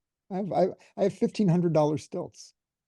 Anyway, Okay, how many of you guys think that population is actually jamming 10s plus here? this isn't even 10s plus. This Well, is I mean, No. this is or- I feel or like you 10s. don't come across it still very often, people that do stuff like this, and I just think I just put them as a maniac in my head. I and agree. See how often they do it, but this is just fast play stuff. I think it plays a little different, right? Okay, And you well, don't know. Okay. See, I'm coming from a slightly different perspective. From a pure cash player, you don't see this that often. but I think king will probably be able to back me up here. In an MTT, if somebody's coming from MTTs, this is more common in an MTT. Yeah. Once, Oh, 1000%. Dude, I'm calling nines here in an MTT. yeah. So if if the button is an MTT player, Yeah, his range is actually wider than what we just looked at. right. Yeah, if I look at Yeah, it that that makes way, then sense. for sure I'm making a point Oh. by doing that. Okay, then okay. Just I know it's going to be either a coin flip most of the time, or I'm going to be straight up ahead a lot of the time With in MTT ranges. You're gonna Is call that it because their ranges, they're just not adjusting to 100 big blind stacks? They're used to like 40 and 30 and I think largely, I mean, that's the way I think about it. It's just like so many three bets are just so heavily weighted towards ace-x Broadway combos, and any made pair excluding fives and lower blocking their ace five, their wheel ace bluffs or whatever. Like you're going to be 50% equity or like 53 or 57% equity against most of their jamming range. But also in MTTs, even when you're deep, there's more value to doubling up or to winning chips, that you have to be more risk or less risk averse trying to pull those chips in an MTT, because now Yep. you're timed. You're not just playing the other players, you're playing against the clock that you have to accumulate chips. Yep. And the later you go in the tournament, the more that is true also. So absolutely. Or sorry, the bigger the blinds are, the more that is amplified. So for some reason, so here's my thought experiment before we get rid of this hand, and then we can probably end here. Imagine we are playing this hand live. The guy has just sat down from the table, so we don't have any information about his play yet, but we saw him come over when the tournament ended. So a tournament player sits down, he's on the button, and the action is raise, jam, and raise. I do a standard 3-bet, a little bit smaller than the wizard suggests, but this was back when I was playing the exact poker coaching suggestion size. And then he does this. What do we think of our ace queen now? This is somebody who just busted a tournament. We It don't know seems like about a it, not a monster. won't. He It just seems came like over a from the tournament. monster against a tournament player. Up, yeah, I agree with that. And somebody, So okay, we just fold, right? sorry, you just said you would fold? No, you're saying he seems like ace queen is a monster against a tournament player? Well, yeah, okay, sorry. The way Wait, that I I didn't read think this, you- somebody just busted a tournament. They came and sat down and like ripped it pretty much right away. Like the way I'm looking at that, I'm expanding he's my drunk. calling range drastically. Yeah, then he's drunk. Okay.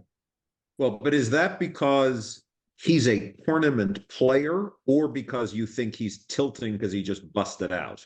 That's Both. what I think Both. if it's Have- the latter, I'm with you. If it's the former, without more information, I'm going to think that players can adjust to different formats before I call it off with ace queen. Okay. No, I think it's both for sure, more weighted towards the latter. But that being said, in practice, I am folding this ace queen.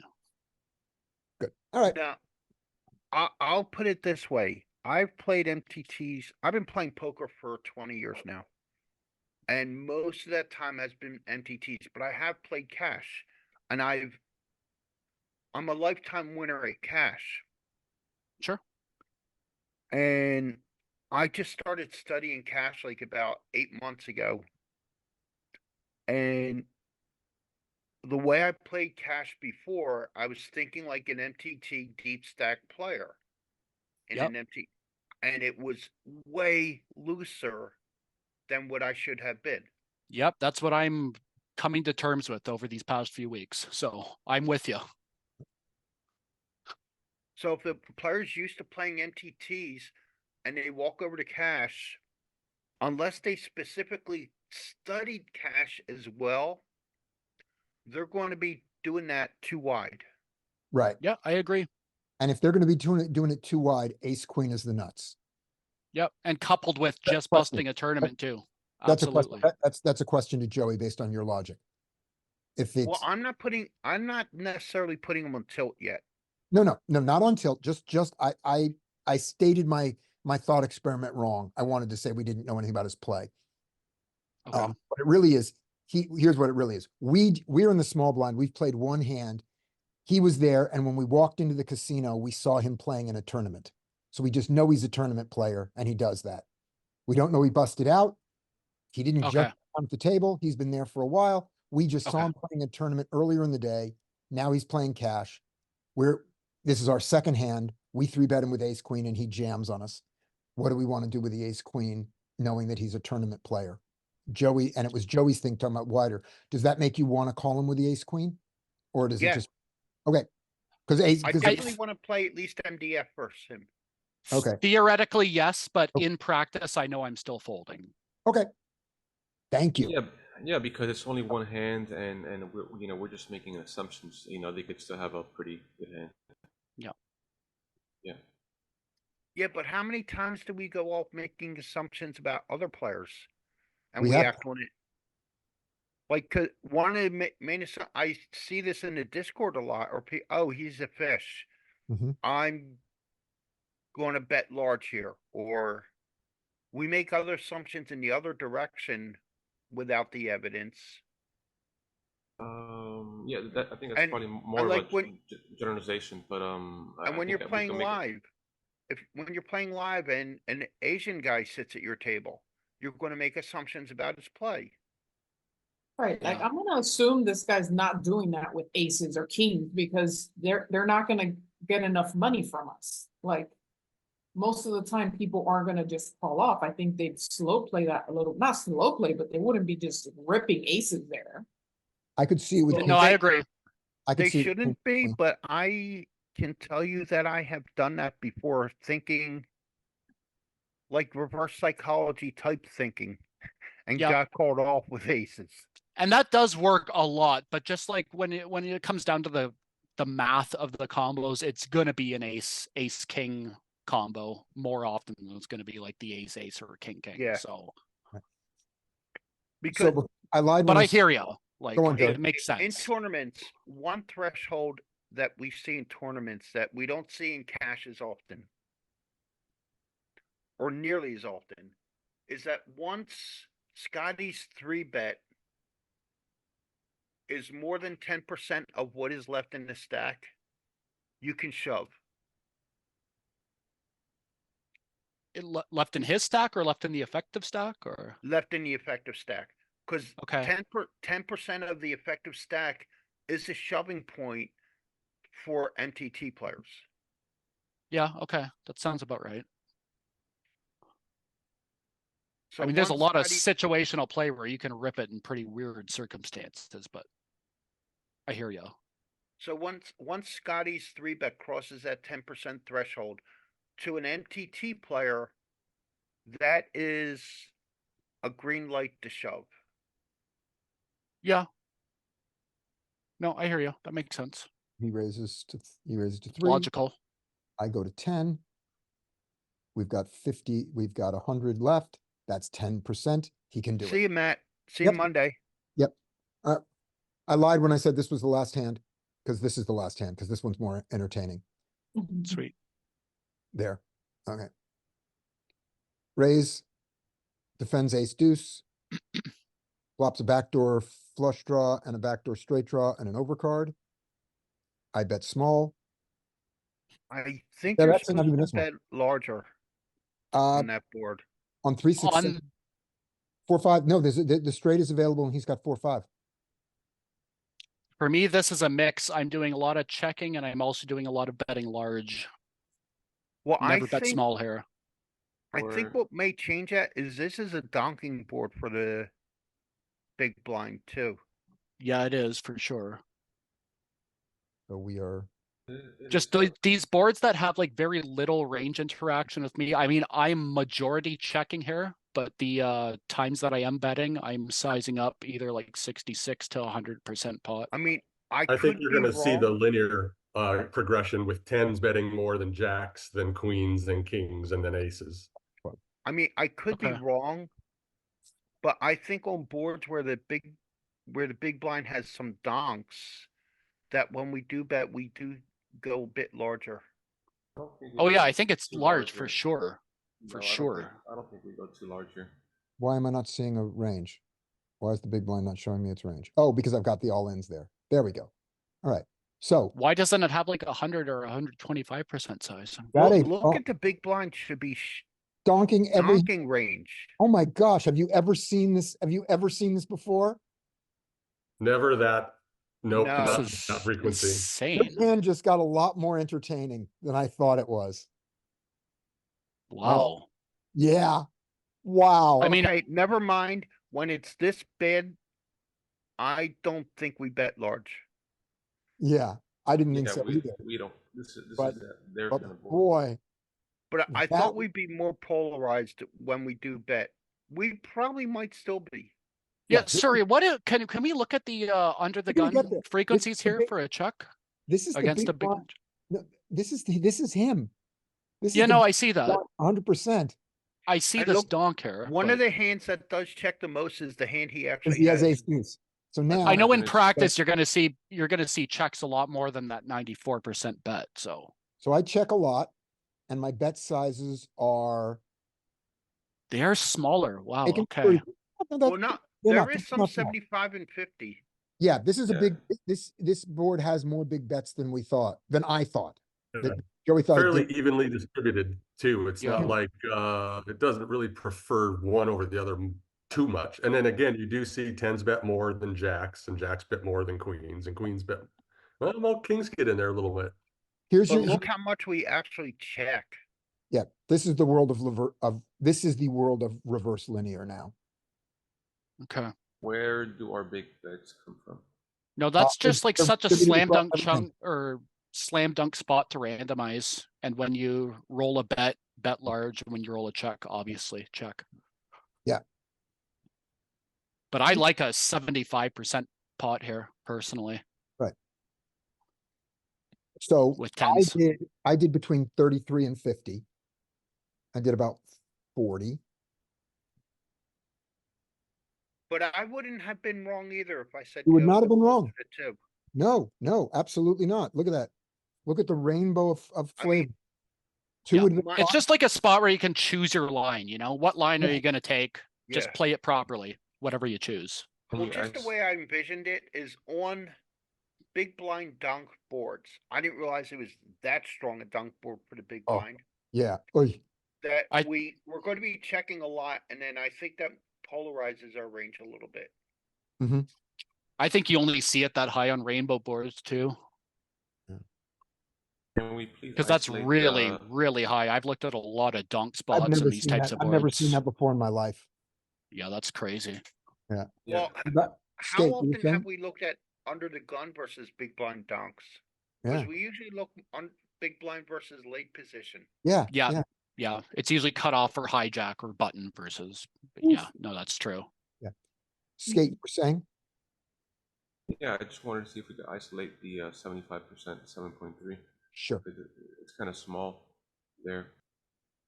There's your 75. We want to have a good shot at a straight draw kind of. Can you do the full range? Yep, I'll go back to full. I hate this partial range view. There's No, your, I ja- mean, there's your jams. Like the normalization? yeah, Oh, that. Oh, you wanted that. Sure. Yeah, full height. Full height. There we go. There we So go. I run it. Okay. and then now click 75%. See, oh, it still only does the slivers. We see slivers Okay. there. There's our 75s. Very similar to our 50s. Same hands, really much. Same to our 35s. Same hands. Okay, so you kind of Okay. randomize is what. Yeah. There's our checks, our entire range. And yeah, Everything- and that's like largely that makes sense because like that's how I approach the spot. It's just like I'm kind of indifferent whether I'm betting or checking this flop in position. If I'm betting, I'm gonna bet big. A lot of Yep. the time I'm gonna be checking. Yeah. Randomized, totally fine. So I went to this, this is a small bet board for me. That was my thought. Mhm. And, we're gonna look at if we can change it to suited. And it doesn't blow me up. I thought this is a small bet board. My tens are the best hand and they're vulnerable. Yep. So I bet. That's why I wanted to bet rather than check. But as it turns out, notice how much the solver is not afraid to check behind and let the guy hit an overcard in exchange for getting bluffs on the turn. So, and this is Like the turning the tens into a bluff? no, getting No, him no. to bluff. Oh, okay, okay. I was This gonna was say that seems way Getting too big strong. blind to bet into you. right. Okay. I'm bringing this up because earlier in the session, specifically Kings, you were talking about this thing of saying, I want to charge this or I want to clean up the equity, all of which are logical. But I'm just Mhm. saying, looking on this particular hand, how happy the solver is to not do that. To Oh just no, go, absolutely. I "Oh, would it's take fine." that line a lot too. And the way that Yeah. I'm thinking about that when overcards come is, okay, I have a marginal middling pair here. I'm gonna pot control it and Yeah. try to get the showdown and play like a medium-sized pot or a smaller Yeah. pot. Yeah, a lot of And I times the don't numbers. like doing this. Yeah. I hate this idea of letting a jack roll off and getting beaten by jack eight. I just hate it. Oh, okay. Don't be Well, it afraid. just happens so often. You have to be prepared for that. Like Yep. that's the way I think about it. So don't be afraid. So I bet this completely reasonable thing to do. And everything I can't play this hand wrong. You can bet any size or not bet. He calls. Yeah. Totally reasonable. The three. There's the Call. Call. How many threes is he actually leading here? You know, like would he really lead a three? I'm sure he would at some frequency, but I'm not particularly worried about this. Just call. Call. okay. Win. Call. That's the question. The question is the river. And obviously I didn't call because if I called, we wouldn't be looking at this hand. I obviously Yeah. Out of position board pairs on the turn, there's often a lot of donks. Yeah. Double paired board here, I'm folding in game. Mm. Just I way don't too easy for know. him to show up with a six. Yeah, so that's the question. Okay, so we do, so the undergun, so what happens is big blind checks. All under right, the big bet. in the solver, we're supposed to call. Well, to that big bet, if it was a normal sized bet, we're supposed to call some ace highs. Got the three spades. Yeah, normal size bet, I'm Okay. calling with some ace highs for sure. Right, in which case we would always call with the tens then. And now he bets, Yeah. and his size doesn't exist, but it No, will choose the best size that we can get, which is from him, which is 50. He decides to do this with his ace deuce, which he's allowed to do. Our tens, mixed call. mixed call. Calls It just seems like one of those spots where it's like super annoying to have to call, and he's got all the six or all of the 6x. So it's just like, whatever. You're going to make this brutal call for this pot. Just let it go. Why does he not have the ace deuce of spades? The ace deuce anymore. He used to have it. He bet it, didn't he? I thought so. I thought he did too. And he bets big, but how big? Pot is 11 and he He bets. went like pot, 150. go like 150. He went 150. All right, what? That line that he took, he would play 6x like that very credibly too, Okay, I think. No, I like the fold. Look at some of the aces still calling off though. you have that weird thing where if you are just a bluff catcher, an ace is as much of a bluff catcher as eights. I'm curious, since we saw that huge donk situation there, have you guys incorporated donks into your play and found that it's beneficial? I haven't yet. I have. but I feel do a like lot of donking. Like I tend to donk with range advantage, but yes. Yeah, Nope. I love the dunk bet.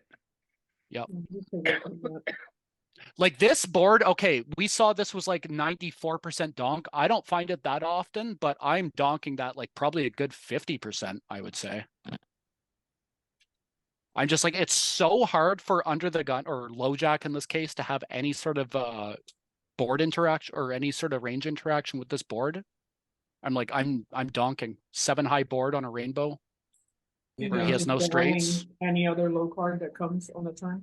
And also the pairing card on the board is the middle pair, not top pair. I'm kind of curious to see if the river was a 7 versus a 6. If you guys maybe want to see. Let's see if it lets that change. I think it'll largely be the same. Oh, if you're on your Ah. 1-3, it won't let you change it. Okay, I'm on my one. Oh, So we got to see that, but let's just see what happens if it lets me do it or not. Because I wanted to change that one. I don't There. think it'll change it in very much of a meaningful way. It might let me do it. 7 of spades. So hold on. You are the 7 of spades. Oh, it lets me. Oh, it did. Okay. Thank Oh, you. it does change. Oh, okay. So now Now Well, we're calling with, this is 151. calling left. It's a similar, kind- very similar. Um, no, So- we're folding tens much more often. Right? That changed it more than I thought it would. no, it Wow. changes the suits. The tens called four tens called and 2 tens folded. On the other one. But they're different suits now. It was spade, heart, and let me click. on it. Okay. Yeah, Yeah, I it don't was think that spade, matters heart, much, right? and heart diamond before, and now my particular combo folds. I've got spade club. Okay. So on a 7, I'm supposed to fold, and on a 6, I'm supposed to call with my exact hand. For some Well, flush interactions. that's very not- surprising that it would change that drastically. So we got that. Another weird hand there. And then just for fun, looking at our sizing thing. If it lets us do it, and then we're done. We're gonna look here on the flop. Oh, it's an AI solve. Oh no, it's offering me an AI solve. Okay. Back to this. This is our frequencies on this, right? Mhm. Here we go. That's our sizings right there. If we change the only thing here, we put on a flush draw. Let's see how it changes I go to this node here and change. Let's see if it lets me do it. Change this 3 to a diamond. I think this won't let me do it. Yep. You can change after the flop. You can't change the flop. All right, Okay. everybody. Fair enough. I'm gonna stop sharing. I'm Cool. gonna say goodbye. So what are we next Monday? Goodbye. Thank you, guys. Oh. Great session. All right, there we go. Thank you. Yeah, the plan is to